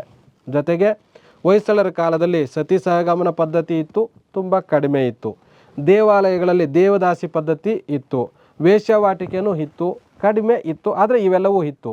ಸ್ತ್ರೀಯರಿಗೆ ಆಸ್ತಿಯಲ್ಲಿ ಪಾಲನ್ನು ನೀಡಲಾಗ್ತಾ ಇತ್ತು. ಸ್ತ್ರೀಯರಿಗೆ ಉತ್ತಮವಾದಂಥ ಗೌರವ ಇತ್ತು. ಹಾಗಾಗಿನೇ ಈ ರಾಣಿಯರೆಲ್ಲರೂ ಸಹ ಅಡ್ಮಿನಿಸ್ಟ್ರೇಷನಲ್ಲಿ ಪಾಲ್ಗೊಳ್ಳೋದಕ್ಕೆ ಅವಕಾಶವಾಗಿತ್ತು. ಈಗಾಗಲೇ ಹೊಯ್ಸಳರಿಗೆ ರಾಜನಿಗೆ ಸಲಹೆ ಮಾಡೋದಕ್ಕೆ ಮಂತ್ರಿಗಳಿರ್ತಾರೆ ಅಂತ ಹೇಳ್ತಾ ಇದ್ದೆ. ಆ ಮಂತ್ರಿಗಳನ್ನು ಪಂಚಪ್ರಧಾನರು ಅಂತ ಕರೀತಾರೆ. ಅಷ್ಟಪ್ರಧಾನರು ಅಂದರೆ 8 ಮಂತ್ರಿಗಳು ಅಂತ ಎಲ್ಲಿ ಶಿವಾಜಿಯ ಕಾಲದಲ್ಲಿ ಬರ್ತಾರೆ. ಇಲ್ಲಿ ನಮ್ಮಲ್ಲಿ ಹೊಯ್ಸಳರ ಕಾಲದಲ್ಲಿ ಪಂಚಪ್ರಧಾನರು ಅಂತ ಬರ್ತಾರೆ, ಅಂದರೆ 5 ಮಂತ್ರಿಗಳು ಅಂತ ರಾಜನಿಗೆ ಸಲಹೆ ಕೊಡೋಕ್ಕೆ. ಹೊಯ್ಸಳರಲ್ಲಿ 1ನೇ ಮಂತ್ರಿ ಯಾರು? ಮಹಾಸಂಧಿ ವಿಗ್ರಹ. 2ನೇವನು ಶ್ರೀಕರಣಾಧಿಕಾರಿ. 3ನೇವನು ಹಿರಿಯ ಭಂಡಾರಿ. 4ನೇವನು ಸೇನಾಧಿಪತಿ. 5ನೇವನು ಮಹಾಪಸಾಯತ ಅಂತ. ಈ 5 ಜನ ಮಂತ್ರಿಗಳು ವಿವಿಧ ಕೆಲಸಗಳನ್ನು ರಾಜನಿಗೆ ಸಹಾಯಕವಾಗಿ ಮಾಡಿಕೊಡ್ತಾ ಇರ್ತಾರೆ. ಹೊಯ್ಸಳರ ರಾಜರದೆಲ್ಲ ಪ್ರಾಚೀನ ಭಾರತ, ಮಧ್ಯಕಾಲೀನ ಭಾರತ ಯಾವುದೇ ರಾಜವಂಶ ತೆಗೆದುಕೊಂಡ್ರೂ ಸಹ ಎಲ್ಲ ರಾಜವಂಶಗಳಿಗೂ ಪ್ರಮುಖ ಆದಾಯ ಅಂದರೆ ಅದು ಭೂ ಕಂದಾಯ ಆಗಿರುತ್ತೆ. ಭೂಮಿಯನ್ನು ಅಳತೆ ಮಾಡಿ ಇಷ್ಟು ಎಕರೆಗೆ, ಇಷ್ಟು ಕುಂಟೆಗೆ, ಇಷ್ಟು ಕಂದಾಯ ಅಂತ ನಿಗದಿ ಮಾಡ್ತಾ ಇರ್ತಾರೆ. ಅದ್ರ ಜೊತೆಗೆ ಹೊಯ್ಸಳರಿಗೆ ಅರಣ್ಯ ತೆರಿಗೆ, ವೃತ್ತಿ ತೆರಿಗೆ, ಗಣಿ ತೆರಿಗೆ, ಸಾಮಂತರ ಕಪ್ಪ ಕಾಣಿಕೆಗಳು, ವ್ಯಾಪಾರ ವಾಣಿಜ್ಯಗಳ ಮೇಲೆ ತೆರಿಗೆ, ಸಂಘ ಸಂಸ್ಥೆಗಳ ಮೇಲಿನ ತೆರಿಗೆ, ಇವೆಲ್ಲವೂ ರಾಜ್ಯಕ್ಕೆ ಆದಾಯ ಬರ್ತಾ ಇರುತ್ತೆ. ಹೊಯ್ಸಳರ ಸೇನಾಡಳಿತ. ಹೊಯ್ಸಳರು ದಕ್ಷ ಹಾಗೂ ಶಿಸ್ತಿನ ಸೈನ್ಯವನ್ನು ಕಟ್ಟಿದ್ರು. ಹಾಗಾಗೇ ಸುತ್ತಲೂ ನಿರಂತರವಾಗಿ ಸಂಘರ್ಷಗಳು ನಡೀತಾ ಇದ್ರೂ ಸಹ ಸುಮಾರು 300 ವರ್ಷಗಳ ಕಾಲ ಈ ಸೈನ್ಯ ಸರ್ವೈವ್ ಆಗೋದಕ್ಕೆ ಕಾರಣ ಆಯಿತು. ಅಂಗರಕ್ಷಕರು ಇರ್ತಾಯಿದ್ರು ರಾಜನಿಗೆ. ಯುದ್ಧ ಸಂದರ್ಭದಲ್ಲಿ ಸಾಮಂತರು ಸಹ ಸೈನ್ಯವನ್ನು ರಾಜನಿಗೆ ಕಳುಹಿಸಿಕೊಡ್ತಾಯಿದ್ರು. ಇವರ ಸೈನ್ಯದಲ್ಲಿ ಕಾಲುಪಡೆ, ಅಶ್ವಪಡೆ, ಗಜಪಡೆ, ರಥಪಡೆ ಅನ್ನೋಂಥ ಚದುರಂಗ ಬಲಗಳು ಅಂತ ಕರೀತಾರೆ. ಚದುರಂಗ ಅಂದರೆ ಯುದ್ಧದ ರಂಗದಲ್ಲಿ ಭಾಗವಹಿಸುವಂಥ 4 ರಂಗಗಳು, 4 ಪಡೆಗಳು, ಸೇನಾಪಡೆಗಳು. ಒಂದು ಕಾಲುಪಡೆ ಅಂದರೆ ಕಾಲ್ದಳ ಅಂತ ಕರಿತೀವಿ, ಕಾಲಿನಲ್ಲಿ ನಡೆದುಕೊಂಡು ಬರುವಂಥ ಸೈನಿಕರ ಒಂದು ಪಡೆ. ಅಶ್ವಪಡೆ ಅಂದರೆ ಕುದುರೆಯ ಮೇಲೆ ಬರುವಂಥ ಸೈನಿಕರು ಬರುವಂಥ ಒಂದು ಪಡೆ. ಆನೆಯ ಮೇಲೆ ಬರುವಂಥ ಒಂದು ಸೈನ್ಯದ ಪಡೆ, ರಥಗಳ ಮೇಲೆ ಬರುವಂಥ ಒಂದು ಸೈನ್ಯದ ಪಡೆ. ಈ ರೀತಿ ಚದುರಂಗ ಬಲಗಳು ಅಂದರೆ 4 ಸೈನ್ಯದ ಬಲಗಳು. ಗರುಡರು ಅಂತ ಆಗಲೇ ಹೇಳಿದೆ. ಸ್ವಾಮಿ ನಿಷ್ಠೆಗೆ ಇವರು ತಮ್ಮ ಪ್ರಾಣವನ್ನು ತರುವಂಥವ್ರು, ತನ್ನ ತಲೆಯನ್ನು ಕಡಿದುಕೊಳ್ಳುವಂಥವ್ರು. ನಂತರ ಇದು ರಾಷ್ಟ್ರಕೂಟರ ಕಾಲದಿಂದ ವಿಜಯನಗರ ಕಾಲ, ಹೊಯ್ಸಳರ ಕಾಲ, ಗಂಗರ ಕಾಲದಲ್ಲಿ ನಾವು ಗಮನಿಸ್ಬೋದು. ಯಾವುದೇ ಯುದ್ಧದಲ್ಲಿ ಮಡಿದಂಥವ್ರಿಗೆ ವೀರಗಲ್ಲುಗಳು ಕಡಿಮೆ, ಆದರೆ ಗ್ರಾಮೀಣ ಸಂಘರ್ಷಗಳು, ಸ್ಥಳೀಯ ಸಮಸ್ಯೆಗಳ ವಿರುದ್ಧ ಹೋರಾಟ ಮಾಡೋಂಥವ್ರು ಅಂದರೆ ಪೆಣ್ ಬುಯಿಲ್ ಅಂತ ಕರಿತೀವಿ, ಹೆಣ್ಣಿನ ಅತ್ಯಾಚಾರ ಮಾಡಿದಾಗ, ತುರುಗೋಳು ಅಂತ ಕರಿತೀವಿ, ಯಾವುದಾದ್ರೂ ಹಸುಗಳನ್ನು ಕಳ್ಳತನ ಮಾಡಿದಂಥ ಸಂದರ್ಭದಲ್ಲಿ ಯಾರೋ ಹಸುಗಳು ಕಳ್ಳತನ ಮಾಡೋಂಥವ್ರು ಗುಂಪು ಬಂದಿರ್ತಾರೆ. ಹಸುಗಳನ್ನು ಪಾಲನೆ ಮಾಡ್ತಾ ಇದ್ದಂಥವನ ಪರವಾಗಿ ಯಾರೋ ಒಬ್ಬ ವ್ಯಕ್ತಿ ಹೋರಾಟ ಮಾಡಿ ಆ ಹೋರಾಟದಲ್ಲಿ ತೀರಿಕೊಳ್ತಾನೆ. ಆತನ ಕಾಲದಲ್ಲಿ ತುರುಗೋಳು ಶಾಸನ ಅನ್ನೋಂಥ ಒಂದು ಶಾಸನವನ್ನು ಹಾಕಿಸ್ತಾರೆ. ಆ ಶಾಸನ ಹಿಂದೆ ಹೆಂಗಾಗೋದಂದರೆ, ಶಾಸನ ಅಂದರೆ ಈ ಥರದ್ದೊಂದು ಕಲ್ಲು, ಅದ್ರ ಮೇಲೆ ಗೆರೆಗಳ ಹಿಂಗೆ ಬರೆದು ಶಾಸನ ಹಾಕ್ತಾಯಿದ್ರು. ಈಗೇನಾಗತ್ತೆ, ಶಾಸನ ಹಾಕ್ತಾರೆ, ಈ ಥರದ್ದೊಂದು ಬಂಡೆಗಲ್ಲನ್ನು ತೆಗೆದುಕೊಂಡು ನಿಲ್ಲಿಸಿ ಅಲ್ಲಿ ವೀರನ ಒಂದು ಶಾಸನ, ವೀರನ ಒಂದು ಇದನ್ನು ಹಾಕ್ತಾರೆ. ಇಲ್ಲಿ ವೀರನ ಚಿತ್ರ, ಯುದ್ಧ ಮಾಡ್ತಾ ಇರೋಂಥದ್ದು, ಹಸುಗಳನ್ನು ರಕ್ಷಣೆ ಮಾಡ್ತಾ ಇರೋಂಥದ್ದು, ಇಲ್ಲಿ ಯುದ್ಧ ಮಾಡ್ತಾ ಇರೋಂಥ ವೀರ ಯಾರ ವಿರುದ್ಧ ಹೋರಾಟ ಮಾಡಿದೆ ಆ ವಿಚಾರವನ್ನು ಅಲ್ಲಲ್ಲಿ, ಇದಾದರೆ ವ್ಯವಸ್ಥಿತವಾಗಿರುತ್ತೆ ಶಾಸನಗಳು. ಆದರೆ ವೀರಗಲ್ಲು ಶಾಸನಗಳು ವ್ಯವಸ್ಥಿತವಾಗಿರೋದಿಲ್ಲ, ಅಸ್ತವ್ಯಸ್ತವಾಗಿರ್ತದೆ. ಯಾಕೆಂದರೆ ಅದು ಸಾಮಾನ್ಯ ಜನರು ಹಾಕಿಸಿರುವಂಥ ಶಾಸನಗಳು. ಆ ಥರದ ವೀರಗಲ್ಲುಗಳು ನಿಮ್ಮ ಹಳ್ಳಿಗಳಲ್ಲೂ ಸಹ ನೀವು ಕಾಣ್ತಾ ಇರ್ತೀರಿ. ಆ ರೀತಿ ಹೋರಾಟ ಮಾಡಿ ತೀರಿಕೊಂಡಂಥ ವೀರರಿಗೆ ಅವರ ನೆನಪಿನಲ್ಲಿ ವೀರಗಲ್ಲು ಹಾಕ್ತಾರೆ. ಆ ಕುಟುಂಬಸ್ಥರು, ಆ ವೀರನನ್ನು ಕಳ್ಕೊಂಡಿರೋಂಥ ಕುಟುಂಬಸ್ಥರಿಗೆ ಬಾಳ್ಗಚ್ಚು ಅನ್ನೋಂಥ ಭೂದಾನವನ್ನು ನೀಡಲಾಗುತ್ತೆ. ಅಂದರೆ ತಮ್ಮ ಬಾಳನ್ನು ಆ ಸಮಾಜಕ್ಕೆ ತ್ಯಾಗ ಮಾಡಿದ್ದಕ್ಕಾಗಿ ಆತನಿಗೆ ಬಾಳ್ಗಚ್ಚು ಅನ್ನೋಂಥ ಒಂದು ಭೂಭಾಗವನ್ನು ಕೊಡ್ತಾರೆ. ಆ ಭೂಭಾಗದಲ್ಲಿ ದುಡಿದುಕೊಂಡು ಆ ಕುಟುಂಬದವರು ಮುಂದೆ ಬದುಕಬಹುದು ಅಂತ. ನೋಡಿ, ನಾನು ಆಗಲೇ ಹೇಳಿದ ಕುವರ ಲಕ್ಷ್ಮಣ ಅಂತ 2ನೇ ಬಲ್ಲಾಳನ ಕಾಲದಲ್ಲಿ ಬರ್ತಾನೆ. ಈ ಕುವರ ಲಕ್ಷ್ಮಣ ಅನ್ನೋಂಥವನು ಈ ಹೊಯ್ಸಳರ ಕಾಲದಲ್ಲಿ ಪ್ರಾಣತ್ಯಾಗ ಮಾಡಿಕೊಂಡ ಅನ್ನೋಂಥದ್ದಕ್ಕೆ ಇದೇ ಒಂದು ಸಾಕ್ಷಿಯಾಗಿದೆ. ಇಲ್ಲಿ ಶಾಸನ ಸಿಗತ್ತೆ. ಹೊಯ್ಸಳರ ಕಾಲದಲ್ಲಿ ನಗರಾಡಳಿತ, ದ್ವಾರಸಮುದ್ರ, ಸೊಸೆಊರು, ಬೇಲೂರು, ಸೋಮನಾಥಪುರ, ತಲಕಾಡು, ಬನವಾಸಿ, ತೊಣ್ಣೂರು, ಬಂಕಾಪುರ, ಬಳ್ಳಿಗಾವೆ, ವಿಷ್ಣು ಸಮುದ್ರ, ಅರಸೀಕೆರೆ, ಕಣ್ಣಾನೂರು, ವಿಕ್ರಮಪುರ, ವಿರೂಪಾಕ್ಷಪುರ, ಉಚ್ಚಂಗಿ, ಇವೆಲ್ಲವೂ ಅವರ ಪ್ರಮುಖವಾದಂಥ ನಗರಗಳು. ಆ ನಗರಗಳಲ್ಲಿ ಪಟ್ಟಣ ಸ್ವಾಮಿ, ಪಟ್ಟಣ ಶೆಟ್ಟಿ ಅನ್ನೋಂಥವ್ರು ಆಡಳಿತವನ್ನು ಮಾಡ್ತಾ ಇರ್ತಾರೆ. ಅವ್ರಿಗೆ ಕೋಶಾಧಿಕಾರಿ, ಶ್ರೀಕರಣ ಅನ್ನೋಂಥ ಅಧಿಕಾರಿಗಳಿದ್ದು ಅವರ ಡಾಕ್ಯುಮೆಂಟ್ ಮೇಂಟೆನೆನ್ಸ್ಗೆ ಉಪಯೋಗ ಪಡ್ತಾರೆ. ಹೊಯ್ಸಳರ ಕಾಲದಲ್ಲಿ ಪ್ರಾಂತ್ಯದ ಆಡಳಿತ, ಪ್ರಾಂತವನ್ನು ಮಂಡಲಗಳಾಗಿ ವಿಭಜನೆ ಮಾಡಿಕೊಂಡಿದ್ರು. ಆ ಪ್ರಾಂತಕ್ಕೆ ಮಾಂಡಲಿಕ ಪ್ರಾಂತ್ಯಾಧಿಕಾರಿ ಇರ್ತಾಯಿದ್ರು, ಪ್ರಾಂತ್ಯಾಧಿಪತಿ ಅಂತ ಕರೀತಾಯಿದ್ರು. ಪ್ರಾಂತಗಳನ್ನು ಇವರು ನಾಡು ಅಥವಾ ಜಿಲ್ಲೆಗಳಾಗಿ ವಿಭಾಗ ಮಾಡಿಕೊಂಡಿದ್ರು. ಅದಕ್ಕೆ ಕೋಡಿಗೆ ನಾಡು, ಅಸಂಧಿ ನಾಡು, ಈ ರೀತಿ ಬೇರೆ ಬೇರೆ ನಾಡುಗಳು ಹೊಯ್ಸಳರ ಕಾಲದಲ್ಲಿತ್ತು. ಆ ನಾಡುಗಳ ಮುಖ್ಯಸ್ಥನಿಗೆ ಹೆಗ್ಗಡೆ ಅಂತ ಕರೀತಾಯಿದ್ರು. ಕರ್ಣ ಅಂತ ತನಕ ಇನ್ನೊಬ್ಬ ಸಹಾಯಕ ಇರ್ತಾ ಇದ್ದ. ಅನಂತರ ಗ್ರಾಮ ಆಡಳಿತ ಗೌಡ ಅಥವಾ ಗಾವುಂಡ ಅಂತ ಕರೀತಾರೆ, ಅಥವಾ ಗೌಂಡ ಅಂತ ಕರೀತಾರೆ, ಅವ್ರಿಗೆ ಸೇರ್ತಾ ಇತ್ತು. ಈ ಗೌಡನ ಅಧ್ಯಕ್ಷತೆಯಲ್ಲಿ ಗ್ರಾಮ ಸಭೆಗಳಿರ್ತಾ ಇದ್ವು. ಇವು ಸ್ಥಳೀಯ ವ್ಯಾಜ್ಯಗಳನ್ನು, ಆ ಗ್ರಾಮದಲ್ಲಿ ನಡೆಯುವಂಥ ಇದಕ್ಕೆ ಇವರು ಪರಿಹಾರವನ್ನು ಸೂಚಿಸ್ತಾ ಇದ್ರು. ಪಂಚಾಯಿತಿ ಮಾಡಿ ಸಮಸ್ಯೆಗಳನ್ನು ಪರಿಹರಿಸ್ತಾ ಇದ್ರು. ತೆರಿಗೆ ಸಂಗ್ರಹ ಮಾಡೋಂಥದ್ದು, ಕೆರೆಗಳ ನಿರ್ಮಾಣ ಅಥವಾ ರಕ್ಷಣೆ, ಕಾಲುವೆಗಳ ನಿರ್ಮಾಣ ರಕ್ಷಣೆ, ರಸ್ತೆ ದೇವಾಲಯಗಳ ದುರಸ್ತಿ ರಕ್ಷಣೆ, ಇವೆಲ್ಲವೂ ಸಹ ಈ ಗ್ರಾಮ ಪಂಚಾಯಿತಿಗೆ ಸೇರಿರ್ತಾ ಇತ್ತು. ಗೌಡನಿಗೆ ಸಪೋರ್ಟ್ ಮಾಡೋದಕ್ಕೆ, ಲೆಕ್ಕಪತ್ರಗಳನ್ನು ಇಡೋದಕ್ಕೆ ಶಾನುಭೋಗ ಅಂದರೆ ಕರ್ಣಿಕ ಅಂತ, ತಳಾರ ಅಂದರೆ ತಳವಾರ, ಈ ರೀತಿ ಸಹಾಯಕರು ಇದ್ದು ಕರ್ಣಿಕ ಅನ್ನೋಂಥವನು ಲೆಕ್ಕಪತ್ರಗಳನ್ನು ಇಡ್ತಾ ಇದ್ದ. ಈ ಹುದ್ದೆಗಳು ಗ್ರಾಮದ ಗೌಡ ಆಗಿರಲಿ, ಈ ಕರ್ಣಿಕ ಆಗಿರಲಿ, ಶಾನುಭೋಗ ಆಗಿರಲಿ, ತಳವಾರ ಆಗಿರಲಿ, ಇವೆಲ್ಲವೂ ವಂಶ ಪಾರಂಪರ್ಯವಾಗಿ ಆ ಹುದ್ದೆಗಳು ಮುಂದುವರಿತಾ ಇತ್ತು, ಬದಲಾವಣೆ ಆಗ್ತಾ ಇರಲಿಲ್ಲ. ಇವರಿಗೆ ಭೂಮಿಯನ್ನು ದಾನವಾಗಿ ನೀಡಲಾಗ್ತಾ ಇತ್ತು. ವೇತನವನ್ನು ಕೊಡ್ತಾ ಇರಲಿಲ್ಲ ಗ್ರಾಮದ ಅಧಿಕಾರಿಗಳಿಗೆ. ನಾನಾ ವ್ಯಾಪಾರ ಅನ್ನೋಂಥ ವೃತ್ತಿ ಸಂಘಗಳಲ್ಲಿ ಇರ್ತಾ ಇತ್ತು. ದೇಶೀಯ ವಿದೇಶಿಯ ವ್ಯಾಪಾರ ಎರಡೂ ನಡೀತಾ ಇತ್ತು. ವ್ಯಾಪಾರಿಗಳು ತಮ್ಮ ಜಾತಿಯನ್ನು ಆಧರಿಸಿ ಅಥವಾ ತಮ್ಮ ವೃತ್ತಿಯನ್ನೇ ಜಾತಿಯನ್ನಾಗಿ ಮಾಡಿಕೊಂಡಿದ್ರು. ಆ ವೃತ್ತಿಗಳನ್ನು ಆಧರಿಸಿ ಸಂಘಗಳನ್ನು ಕಟ್ಟಿಕೊಂಡಿದ್ರು. ಇವರ ಕಾಲದಲ್ಲಿ ಈ ಸಂಘಗಳು ಸಾಮಾಜಿಕ, ಆರ್ಥಿಕ, ರಾಜಕೀಯ ಕ್ಷೇತ್ರಗಳಲ್ಲಿ ಅಪಾರ ಪ್ರಭಾವವನ್ನು, ಇನ್ಫ್ಲೂಯೆನ್ಸನ್ನು ಮಾಡ್ತಾಯಿದ್ವು. ಈಗಲೂ ನಮ್ಮಲ್ಲಿ ಚರ್ಚೆ ಮಾಡ್ತೀವಲ್ವ, ಅಂಬಾನಿ, ಅದಾನಿ ಈ ಥರದ ಬೇರೆ ಬೇರೆಯವರು ಸರ್ಕಾರದ ನೀತಿ ನಿಯಮಗಳನ್ನು ರೂಪಿಸುವಂಥ ಸಂದರ್ಭದಲ್ಲಿ ಪ್ರಭಾವ ಬೀರ್ತಾರೆ ಅಂತ. ಆ ರೀತಿ ಇವರ ಕಾಲದಲ್ಲೂ ಸಹ ವೃತ್ತಿ ಸಂಘಗಳು, ವ್ಯಾಪಾರದ ಇವರು ರಾಜನ ಮೇಲೆ ಪ್ರಭಾವ ಬೀರ್ತಾಯಿದ್ರು. ನಿಮಗೆ ಬಾದಾಮಿ ಚಾಲುಕ್ಯರ ಕಾಲದಲ್ಲಿ ಒಂದು ಸಂಘ ಸ್ಥಾಪನೆ ಆಗಿರುತ್ತೆ. ಇಡೀ ದಕ್ಷಿಣ ಭಾರತದಲ್ಲೇ ವ್ಯಾಪಾರದ ಬಹುದೊಡ್ಡ ಸಂಸ್ಥೆ ಅದು. ಅದರ ಹೆಸರು ಅಯ್ಯಾವಳೆ ಐನೂರ್ವರ್ ಅಂತ. ಈ ಸಂಘ ಹೊಯ್ಸಳರ ಕಾಲಕ್ಕೆ ಇಡೀ ದಕ್ಷಿಣ ಭಾರತದಾದ್ಯಂತ ವ್ಯಾಪಿಸಿಕೊಂಡಿತ್ತು. ಬಳ್ಳಿಗಾವೆ ಅನ್ನೋಂಥದ್ದು ಇದರ ಹೆಡ್ ಕ್ವಾರ್ಟರ್ ಆಗಿತ್ತು. ಅಲ್ಲಿ ಇದ್ಕೊಂಡು ಇದು ವ್ಯಾಪಾರ ಚಟುವಟಿಕೆಗಳನ್ನು ನಿರ್ವಹಿಸ್ತಾ ಇತ್ತು. ಹೊಯ್ಸಳರ ಕಾಲದ ವಾಸ್ತುಶಿಲ್ಪ, ಈ ಹೊಯ್ಸಳರ ಶೈಲಿ ಅನ್ನೋಂಥದ್ದು ಒಂದು ಹೊಸ ಶೈಲಿ ಇವರು ನಿರ್ಮಿಸ್ತಾರೆ. ಸಾಮಾನ್ಯವಾಗಿ ನಾವೇನು ಕರಿತೀವಿ, ವೇಸರ ಶೈಲಿ ಅಂತ ಕರಿತೀವಿ. ವೇಸರ ಶೈಲಿ ಬಾದಾಮಿ ಚಾಲುಕ್ಯರ ಕಾಲದಲ್ಲಿ ಆರಂಭ ಆಗುತ್ತೆ. ಆದರೆ ಅದು ಬೆಳೆದು ವಿಕಸನ ಆಗಿ ಅಲ್ಪ ಸ್ವಲ್ಪ ಬದಲಾವಣೆಗಳೊಂದಿಗೆ ಹೊಯ್ಸಳ ಶೈಲಿ ಅಂತ ಕರೆಸ್ಕೊಂಡು ಹೊಯ್ಸಳರ ಕಾಲದಲ್ಲಿ ತನ್ನ ಏನು ಪೀಕ್ಸ್ ಲೆವೆಲ್ ಅಂತ ಕರಿತೀವಲ್ಲ, ಅತ್ಯುನ್ನತ ಮಟ್ಟಕ್ಕೆ ಏರುತ್ತೆ. ಇವರ ಕಾಲದಲ್ಲಿ ಪರಿಪಕ್ವತೆ ಹೊಂದುತ್ತೆ. ಜೊತೆಗೆ ಔತ್ತೇರಿಯಾ ಅನ್ನೋಂಥ ಹೊಯ್ಸಳ ಏನು ನಾರ್ತಲ್ಲಿ ಬರುವಂಥ ನಾಗರ ಶೈಲಿಯಲ್ಲಿ ಒಂದು ಶೈಲಿ ಔತ್ತೇರಿಯಾ ಶೈಲಿ ಅಂತ, ಅದರ ಇನ್ಫ್ಲೂಯೆನ್ಸ್ ಹೊಯ್ಸಳ ಶೈಲಿಯ ಮೇಲೆ ಬಹಳ ಇರುತ್ತೆ. 11ನೇ ಶತಮಾನದಿಂದ 13ನೇ ಶತಮಾನದವರೆಗೆ ಹೊಯ್ಸಳರು 100ಕ್ಕೂ ಹೆಚ್ಚು ದೇವಾಲಯಗಳನ್ನು ನಿರ್ಮಿಸಿದ್ದಾರೆ. ಅವರ ದೇವಾಲಯಗಳ ಲಕ್ಷಣಗಳು ಹೇಗಿರ್ತದೆ ಅಂದರೆ, ತಳ ವಿನ್ಯಾಸ ಬೇಸ್ ಇರುತ್ತಲ್ಲ, ಅದು ನಕ್ಷತ್ರಾಕೃತಿಯಲ್ಲಿ ಇರುತ್ತೆ. ಅದು ಪ್ರಮುಖವಾಗಿರೋದು ಹೊಯ್ಸಳ ಶೈಲಿಯಲ್ಲಿ. ನಕ್ಷತ್ರಾಕಾರ ಇರುತ್ತೆ, ಅದು ಜಗತಿ ಇರುತ್ತೆ. ಇದ್ರ ಕೆಳಗಡೆ ಒಂದು 4 ಅಡಿ 5 ಅಡಿಯಷ್ಟು ಜಗತಿಯನ್ನು ನಿರ್ಮಾಣ ಮಾಡಿ ಅದರ ಮೇಲೆ ಟೆಂಪಲನ್ನು ಕಟ್ಟಿರ್ತಾರೆ.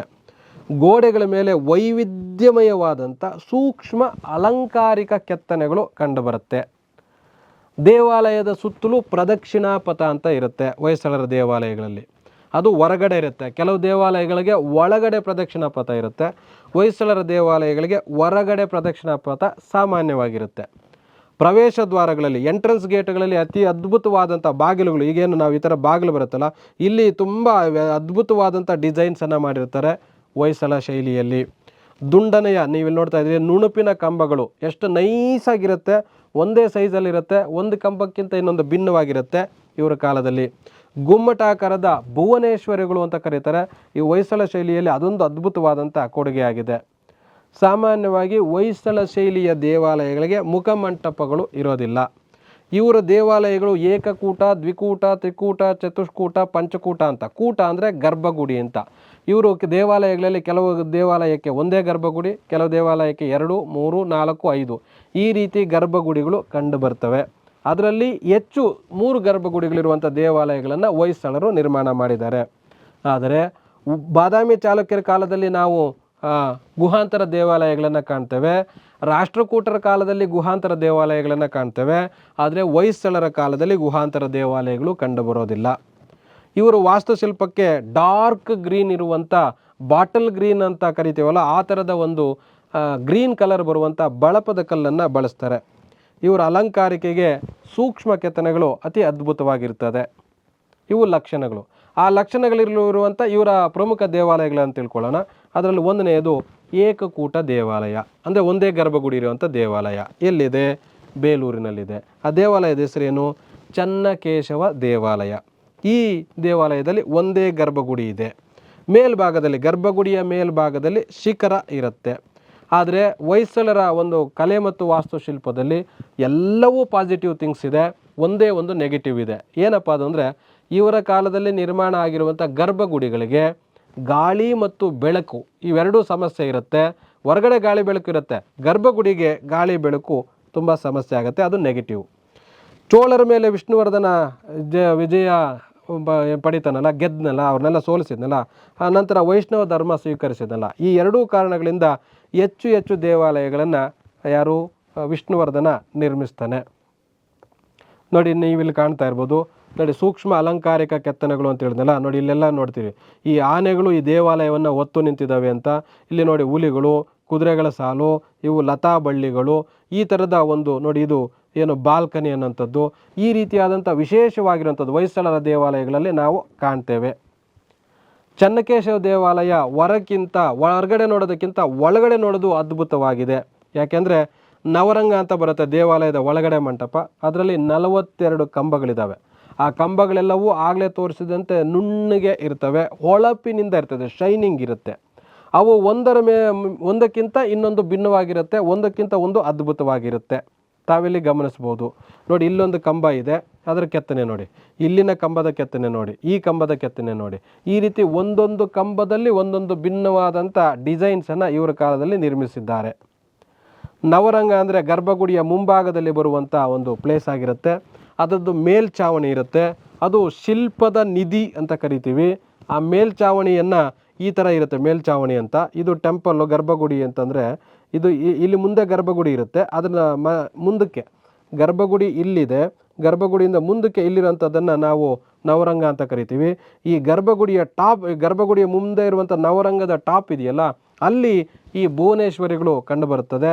ಆ ಭುವನೇಶ್ವರಿಗಳ ಮಧ್ಯದಲ್ಲಿ ಚಿತ್ರಪಟ್ಟಿಕೆಗಳಿರ್ತವೆ, ದೇವತಾ ವಿಗ್ರಹಗಳಿರ್ತದೆ, ಮದನಿಕೆಯರಿರ್ತಾರೆ, ಇವೆಲ್ಲವೂ ಅಲ್ಲಿ ಕಾಣ್ಬೋದು ನಾವು. ಈ ಎಲ್ಲವೂ ಏನು ಬೇಲೂರಿನ ಚನ್ನಕೇಶವ ದೇವಾಲಯದಲ್ಲಿ ಕೆತ್ತಿದಂಥವ್ರು ಯಾರು ಅಂದರೆ ದಾಸೋಜ, ಅವನ ಮಗ ಚಾವಣ, ಮಲ್ಲಿಯಣ್ಣ, ಮಲ್ಲೋಜ, ನಾಗೋಜ, ಚಿಕ್ಕಹಂಸ. ಇಷ್ಟು ಜನ ಬೇಲೂರು ಚನ್ನಕೇಶವ ದೇವಾಲಯದ ಶಿಲ್ಪಿಗಳು. ಅವರು ಆ ಮೂರ್ತಿಗಳನ್ನು ಕೆತ್ತಿದ್ದಾದಮೇಲೆ ಅದರ ಕೆಳಗಡೆ ಅವರ ಹೆಸರನ್ನು ಮೆನ್ಷನ್ ಮಾಡಿದ್ದಾರೆ. ನೋಡಿ ಭುವನೇಶ್ವರಿ ಅಂತಂದಲ್ಲ, ಇದು ನೋಡಿ, ಇದು ಟೆಂಪಲ್. ಇದು ನೋಡಿ ಈ ಕಡೆ ಇಲ್ಲಿ ನೀವು ಗಮನಿಸ್ಬೇಕಿಲ್ಲಿ ಗರ್ಭಗುಡಿ ಈ ಭಾಗದಲ್ಲಿ ಬರುತ್ತೆ, ಈ ಕಡೆ ಬರುತ್ತೆ ಗರ್ಭಗುಡಿ ಅನ್ನೋಂಥದ್ದು. ಇದು ಎಂಟ್ರೆನ್ಸ್, ಇಲ್ಲಿ ಗರ್ಭಗುಡಿ ಇರುತ್ತೆ. ಗರ್ಭಗುಡಿ ಮುಂಭಾಗದಲ್ಲಿ ಇದು ನೋಡ್ತಾ ಇದ್ರಲ್ಲ, ಇದು ನವರಂಗ ಅಂತ. ಈ ನವರಂಗದ ನೋಡಿ 4 ಪಿಲ್ಲರ್ಸ್ ಇರುತ್ತೆ, 4 ಪಿಲ್ಲರ್ಸ್ ಮೇಲೆ ಈ ಥರ ಟಾಪ್ ಇರುತ್ತೆ. ಇಲ್ಲಿ ಈ ಟಾಪೇ ಇಲ್ಲಿರೋವಂಥದ್ದು ನೋಡಿ. ಆ ಟಾಪ್ ಇದನ್ನೇ ಭುವನೇಶ್ವರಿ ಅಂತ ಕರೆಯುವಂಥದ್ದು. ಭುವನೇಶ್ವರಿಗಳು ಯಾವ ದೇವಾಲಯದ ಹೆಚ್ಚು ಇದು ಆಕರ್ಷಕವಾಗಿದೆ ಅಥವಾ ಯಾವ ಶೈಲಿಯಲ್ಲಿ ಹೆಚ್ಚು ಭುವನೇಶ್ವರಿಗಳಿದ್ದಾವೆ ಅಂತಂದರೆ ಈ ಹೊಯ್ಸಳ ಶೈಲಿಯಲ್ಲಿ ನೀವು ಹೇಳ್ಬೋದು. ಇದು ವೆರಿ ಇಂಪಾರ್ಟೆಂಟು. ಅನಂತರ ಬೇಲೂರು ಚನ್ನಕೇಶವ ದೇವಾಲಯದಲ್ಲಿ ನೋಡಿ ಈ ಪಿಲ್ಲರ್ಸ್ ಬರುತ್ತಲ್ಲ, ಈ ಪಿಲ್ಲರ್ಸ್ ಮೇಲ್ಗಡೆ ಇಲ್ಲಿ ನೋಡಿ, ಇಲ್ಲಿ ಮದನಿಕೆಯರು ಅಂತ ಇದ್ದಾರೆ ನೋಡಿ. ಇಲ್ಲಿ ಪ್ರತಿ ಪಿಲ್ಲರ್ಗೂ ಒಬ್ಬೊಬ್ಬ ಮದನಿಕೆಯರು ಇರ್ತಾರೆ. ಆ ಥರದ ಮದನಿಕೆಯರನ್ನ ಸಪ್ರೇಟ್ ಮಾಡಿದ್ರೆ ನೋಡಿ ನಾವಿಲ್ಲಿ ಕಾಣ್ತೇವೆ. ಕೆಲವು ಏನು ಪಿಲ್ಲರ್ಗಳಿಗೆ ಹೊರಗಡೆ ಮದನಿಕೆಯರು ಇರ್ತಾರೆ, ಕೆಲವು ದೇವಾಲಯಗಳಲ್ಲಿ ಹೊರಗಡೆ ಪಿಲ್ಲರ್ಗಳ ಮೇಲೆ ಮದನಿಕೆಯರು ಇರ್ತಾರೆ. ಈ ಥರದ ಮದನಿಕೆಯರ ಸಂಖ್ಯೆ 38 ಇದೆ ಬೇಲೂರಿನಲ್ಲಿ. ಬೇಲೂರು ಶಿಲಾಬಾಲಿಕೆಯರು ಅಂತ ಇವ್ರನ್ನೇ ಕರೆಯುವಂಥದ್ದು. ನಕ್ಷತ್ರಾಕಾರದ ಜಗತಿ ಅಂತ ಹೇಳಿದ್ನಲ್ಲ ನೋಡಿ, ಇದು ನಕ್ಷತ್ರ ಶೇಪು. ಈ ಥರ ನೀವು ಮೇಲಿಂದ ನೋಡಿದ್ರೆ ಈ ಶೇಪಲ್ಲಿರುತ್ತೆ ಟೆಂಪಲ್ಲು. ಜಗತಿ ಅಂದರೆ ನೋಡಿ ಇದು. ಯಾಕೆ ಜಗತಿ ಕಟ್ತಾರೆ ಅಂದರೆ ಹೊಯ್ಸಳರು, ನೀವು ಬಾದಾಮಿ ಚಾಲುಕ್ಯರ ಟೆಂಪಲ್ಸ್ ನೋಡಿದ್ರೆ ಹೈಟ್ ಬರುತ್ತೆ, ವಿಜಯನಗರದವ್ರು ನೋಡಿದ್ರೆ ತುಂಬ ಹೈಟ್ ಟೆಂಪಲ್ಸ್ ಮಾಡ್ತಾರೆ. ಹೊಯ್ಸಳರು ಟೆಂಪಲ್ಸ್ ಹೈಟಿಗೆ ತುಂಬ ಪ್ರಿಫರೆನ್ಸ್ ಕಡಿಮೆ ಕೊಡ್ತಾರೆ. ಆ ಟೆಂಪಲ್ ಲುಕ್ ಕಾಣಬೇಕು ಅಂತ ಅಂದ್ಬಿಟ್ಟು ಅದ್ರ ಕೆಳಗಡೆ ವೇದಿಕೆಯನ್ನು ಈ ಥರ ಜಗತಿಯನ್ನು ಕಟ್ಟಿ ಅದರ ಮೇಲ್ಗಡೆ ಈ ಟೆಂಪಲನ್ನು ನಿರ್ಮಾಣ ಮಾಡ್ತಾರೆ, ನೋಡೋದಕ್ಕೆ ಕಾಣಲಿ ಚೆನ್ನಾಗಿ ಅಂತ. ನಂತರ ನೋಡಿ ಇದು ಪ್ರದಕ್ಷಿಣಾ ಪಥ, ದೇವಾಲಯದ ಹೊರಗಡೆ ಪ್ರದಕ್ಷಿಣಾ ಪಥ ಅಂತ ಹೇಳಿದ್ನಲ್ಲ, ಇದೇ ಪ್ರದಕ್ಷಿಣಾ ಪಥ. ಇದು ಹೊಯ್ಸಳ ಕಾಲದಲ್ಲಿ ಬರುವಂಥ ಪ್ರಮುಖ ಲಕ್ಷಣ. ಮತ್ತೊಂದು ದೇವಾಲಯ ದ್ವಿಕೂಟ, 2 ಗರ್ಭಗುಡಿ ಇರೋವಂಥದ್ದು. ಇದೆಲ್ಲಿದೆ ಇಲ್ಲಿ ಕೇಳ್ತಾರೆ ಪ್ರಶ್ನೆ, ದ್ವಿಕೂಟ ಎಲ್ಲಿದೆ, ತ್ರಿಕೂಟ ಎಲ್ಲಿದೆ, ಅಥವಾ ಸೋಮನಾಥಪುರದಲ್ಲಿರುವಂಥದ್ದು ಯಾವುದು, ಏಕಕೂಟ, ದ್ವಿಕೂಟ, ಚತುಷ್ಕೂಟ, ಈ ಥರದ ಪ್ರಶ್ನೆಗಳನ್ನು ಕೇಳ್ತಾರೆ. ಹಳೇಬೀಡಿನಲ್ಲಿ, ಬೇಲೂರಿನಲ್ಲಿ ಚನ್ನಕೇಶವ ಒಂದೇ ಗರ್ಭಗುಡಿ ಇರೋದು, ದೇವ್ರ ನೆನಪಿಟ್ಕೋಬೇಕು. ಆದರೆ ಹಳೇಬೀಡಿನಲ್ಲಿ 2 ದೇವರುಗಳಿದ್ದಾರೆ, 2 ಗರ್ಭಗುಡಿ, ಒಂದು ಹೊಯ್ಸಳೇಶ್ವರ ಮತ್ತೊಂದು ಶಾಂತಲೇಶ್ವರ ಅಂತ. ನೋಡಿ ಇವೇ ಶಿಲಾಪಟ್ಟಿಕೆಗಳು ಅಂತ ಕರೆಯುವಂಥದ್ದು. ಈ ಥರ ಪಟ್ಟಿಕೆಗಳು ಇದನ್ನು ಬಿಸ್ಕೆಟ್ ಜೋಡಿಸಿದಂತೆ, ಬ್ರೆಡ್ ಕಟ್ ಮಾಡಿರೋದನ್ನ ಜೋಡಿಸಿದಂತೆ ಇಷ್ಟು ಅದ್ಭುತವಾಗಿ ಕೆತ್ತಿ ಜೋಡಣೆ ಮಾಡಿದ್ದಾರೆ ಹಳೇಬೀಡಿನಲ್ಲಿ. ಬೇಲೂರಿನ ಚನ್ನಕೇಶವ ದೇವಾಲಯಕ್ಕಿಂತ ಹಳೇಬೀಡಿನ ದೇವಾಲಯ ತುಂಬ ದೊಡ್ಡದಾಗಿದೆ. ಇದನ್ನು 1ನೇ ನರಸಿಂಹನ ದಂಡನಾಯಕನಾದಂಥ ಕೇತಮಲ್ಲ ಅನ್ನೋತವನು ನಿರ್ಮಿಸ್ತಾನೆ. ಈ ದೇವಾಲಯಕ್ಕೆ 2 ನಂದಿಗಳಿವೆ, 2 ನಂದಿ ಮಂಟಪಗಳಿವೆ. ಹಂಗಾದಾಗ ಯಾಕೆ ಅಂದರೆ 2 ಗರ್ಭಗುಡಿ ಇದೆ, ಅದಕ್ಕೆ ನೇರವಾಗಿ 2 ನಂದಿ ಮಂಟಪಗಳಿದೆ. ನಂದಿ ಮಂಟಪ ಅಂದರೆ ನಂದಿ ಇರೋವಂಥದ್ದು. ತಾವಿಲ್ಲಿ ನೋಡ್ಬೋದು, ಇದು ಹಳೇಬೀಡಿನಲ್ಲಿ ಕಂಡು ಬರುವಂಥದ್ದು. ಎಷ್ಟು ನುಣ್ಣಗಿದೆ, ಎಷ್ಟು ಶೈನಿಂಗ್ ಇದೆ ಅಂತ ನೀವಿಲ್ಲಿ ಅಬ್ಸರ್ವ್ ಮಾಡ್ಬೋದು. ನವರಂಗದಲ್ಲಿ ನಯವಾದಂಥ 42 ಹೊಳಪಿನ ಆಗಲೇ ತೋರಿಸಿದ್ನಲ್ಲ ಶೈನಿಂಗ್ ಇರುವಂಥ ಪಿಲ್ಲರ್ಸು ಇದ್ದಾವೆ ಇಲ್ಲಿ ಹಳೇಬೀಡಿನಲ್ಲಿ. 25 ಭುವನೇಶ್ವರಿಗಳನ್ನು ನೋಡಿ. ಇದು ಎಲ್ಲೋ ಯಾವುದೋ ಒಂದು ಮಿಷನ್ ಫ್ಯಾಕ್ಟ್ರಿಯ ಒಂದು ಇದೇನೋ ಅಂತ ಅನಿಸುತ್ತೆ. ಇದು ಪೂರ್ತಿ ಒಂದೇ ಕಲ್ಲಿನಲ್ಲಿ ಕೆತ್ತಿರುವಂಥದ್ದು. ಈ ಥರದ ಭುವನೇಶ್ವರಿಗಳನ್ನು ನೀವು ದೇವಾಲಯ ಹೊರಗಡೆ ನೋಡೋದು ಎಷ್ಟು ಇಂಪಾರ್ಟೆಂಟೋ ಒಳಗಡೆ ನೋಡೋದು ಅಷ್ಟೇ ಇಂಪಾರ್ಟೆಂಟು ಹೊಯ್ಸಳರ ದೇವಾಲಯ. ಈ ಭುವನೇಶ್ವರಿಗಳು ಅದ್ಭುತವಾಗಿರ್ತವೆ. ಅದಕ್ಕೆ ಬೇಲೂರಿಗಿಂತ ಹೊರಗೋಡೆಗಳಲ್ಲಿ ಶಿಲ್ಪ ಸಮೃದ್ಧಿ ಹೆಚ್ಚು. ಅದಕ್ಕೆ ಒಂದು ಗಾದೆ ಇದೆ, ಏನಂತಂದರೆ ಬೇಲೂರನ್ನು ಒಳಗಡೆ ನೋಡಬೇಕು, ಹಳೇಬೀಡನ್ನು ಹೊರಗಡೆ ನೋಡಬೇಕು ಅಂತ. ಈ ಥರದ್ದು ಇಂಪಾರ್ಟೆಂಟ್ ಆಗುತ್ತೆ. ನಂತರ ನಾನು ಆಗಲೇ ಹೇಳಿದೆ ಜಾಲಂಧ್ರಗಳು ಅಂತ, ನೋಡಿ ಇವೆ ಗಾಳಿ ಬೆಳಕು ಬರೋದಕ್ಕೆ. ಇದು ಆಗಲೇ ಮತ್ತೆ ಕನ್ಫ್ಯೂಷನ್ ಮಾಡ್ಕೋಬೇಡಿ, ಗರ್ಭಗುಡಿಗೆ ಈ ಥರದ ಜಾಲಂಧ್ರಗಳು ಬರೋದಿಲ್ಲ. ಆದರೆ ಗರ್ಭಗುಡಿಯ ನಂತರ ಬರುವಂಥ ಇವುಗಳಿಗೆ ಈ ಥರದ ಜಾಲಂಧ್ರಗಳು ಬರುತ್ತೆ. ನೋಡಿ ಇದು ಬಾಲ್ಕನಿ, ನೀವು ಗಮನಿಸ್ಬೋದು. ಮತ್ತೊಂದು ಬರುತ್ತೆ ತ್ರಿಕೂಟಾಚಲ ಅಂತ, ಇದು ಸೋಮನಾಥಪುರದಲ್ಲಿ ಬರುತ್ತೆ. ಇಲ್ಲಿ ತ್ರಿಕೂಟ ಅಂದರೆ 3 ಗರ್ಭಗುಡಿಗಳಿದ್ದಾವೆ. 3 ಯಾವ್ಯಾವುದು ಅಂದರೆ ಒಂದು ಕೇಶವ, ಮತ್ತೊಂದು ಜನಾರ್ದನ, ಮತ್ತೊಂದು ವೇಣುಗೋಪಾಲ. ಈ ರೀತಿ ತ್ರಿಕೂಟಾಚಲ ಇದೆ. ಈಗಾಗಲೇ ಹೇಳಿದಂತೆ ಹೊಯ್ಸಳರಲ್ಲಿ ಅತಿ ಹೆಚ್ಚು ಟೆಂಪಲ್ಸ್ ಯಾವುದು ಅಂತಂದರೆ ತ್ರಿಕೂಟ, 3 ಗರ್ಭಗುಡಿ ಇರೋಂಥದ್ದು. ಅವು ಯಾವ್ಯಾವು ಅಂದರೆ ಬಳ್ಳಿಗಾವಿಯಲ್ಲಿ ಕೇದಾರೇಶ್ವರ, ಬೆಳವಾಡಿಯಲ್ಲಿ ವೀರನಾರಾಯಣ, ನುಗ್ಗೇಹಳ್ಳಿಯಲ್ಲಿ ನರಸಿಂಹ ದೇವಾಲಯ, ಬಸರಾಳು ಮಲ್ಲಿಕಾರ್ಜುನ ದೇವಾಲಯ, ನಾಗಮಂಗಲ ಸೌಮ್ಯಕೇಶವ ದೇವಾಲಯ. ಇವೆಲ್ಲವೂ ಸಹ ತ್ರಿಕೂಟ ಅಂದರೆ 3 ಗರ್ಭಗುಡಿಗಳನ್ನು ಹೊಂದಿರುವಂಥ ಹೊಯ್ಸಳರ ಪ್ರಮುಖ ದೇವಾಲಯಗಳು. ತ್ರಿಕೂಟಾಚಲ ಅಂತ ಕರಿತೀವಿ, ಅಥವಾ ಯಾಕೆಂದರೆ 3 ಗರ್ಭಗುಡಿ ಇರೋಂಥದ್ದಕ್ಕೆ. ಇಲ್ಲಿ ನೋಡಿ ನೀವು 1, ಇದು 2, ಸರ್ ಇನ್ನೊಂದು ಎಲ್ಲಿದೆ, ಇದರ ಬ್ಯಾಕ್ ಸೈಡ್ ಬರುತ್ತೆ, ಅದಿಲ್ಲಿ ಕಾಣಿಸ್ತಾ ಇಲ್ಲ. ಈ 3, ಈ ರೀತಿ 3 ಗರ್ಭಗುಡಿಗಳನ್ನು ನಾವು ಸೋಮನಾಥಪುರದಲ್ಲಿ ಕಾಣಬಹುದು. ಭುವನೇಶ್ವರಿ ಅಂತ ಹೇಳಿದ್ನಲ್ಲ, ಇದು ಮತ್ತೊಂದು ಭುವನೇಶ್ವರಿ. ಈ ದೇವಾಲಯವನ್ನು 3ನೇ ನರಸಿಂಹನ ಮಂತ್ರಿ ಸೋಮ ದಂಡನಾಯಕ ಕಟ್ಟಿಸಿದ ಅಂತ ಈಗಾಗಲೇ ಹೇಳಿದೆ. ನೋಡಿ ಇದಿಷ್ಟು, ಇದರಲ್ಲಿ ಒಂದು ಪೀಸನ್ನು ಸೇರ್ಪಡೆ ಮಾಡಿಲ್ಲ. ಇದಿಷ್ಟು ಒಂದೇ ಕಲ್ಲಿನಿಂದ ಕೆತ್ತನೆ ಮಾಡಿರುವಂಥ ಭುವನೇಶ್ವರಿ. ಎಷ್ಟು ವರ್ಷಗಳ ಶ್ರಮ ಪಟ್ಟರೆ ಈ ಥರ ಕೆತ್ತಬಹುದು. ಆ ಥರದ್ದು ಇಂಥವ್ರಿಗೆ ಏನಾದರೂ ಕೆತ್ತನೆ ಮಾಡೋಂಥವ್ರಿಗೆ ಕಾಂಪಿಟೇಟಿವ್ ಎಕ್ಸಾಮ್ಸ್ ಓದಿ ಅಂದರೆ ಇನ್ನೆಂಗೆ ಓದ್ತಾಯಿದ್ರು. ಅವ್ರಿಗೆ ಕಂಪೇರ್ ಮಾಡಿದ್ರೆ ನಮ್ಮದೇನು ಶ್ರಮವೇ ಅಲ್ಲ, ಕೂತ್ಕೊಂಡು ಓದುವಂಥದ್ದು, ವಿಷಯವನ್ನು ಅರ್ಥ ಮಾಡ್ಕೊಳ್ಳೋವಂಥದ್ದು. ಎಷ್ಟು ಕಾನ್ಸಂಟ್ರೇಷನು, ಎಷ್ಟು ಫೋಕಸ್ಡು, ಎಷ್ಟು ರಾತ್ರಿ ಆಗಲು ಶ್ರಮಿಸಿದ್ರೆ ಈ ಥರದ್ದು ಒಂದು ಭುವನೇಶ್ವರಿ ಮಾಡ್ಬೋದು. ಒಂದು ಜೀವಮಾನದಲ್ಲಿ ಒಬ್ಬ ಈ ಥರದ್ದು ಎಷ್ಟು ಭುವನೇಶ್ವರಿ ಮಾಡಲಿಕ್ಕೆ ಸಾಧ್ಯ ಇದೆ ಅನ್ನೋಂಥದ್ದು ಯೋಚನೆ ಮಾಡಿ.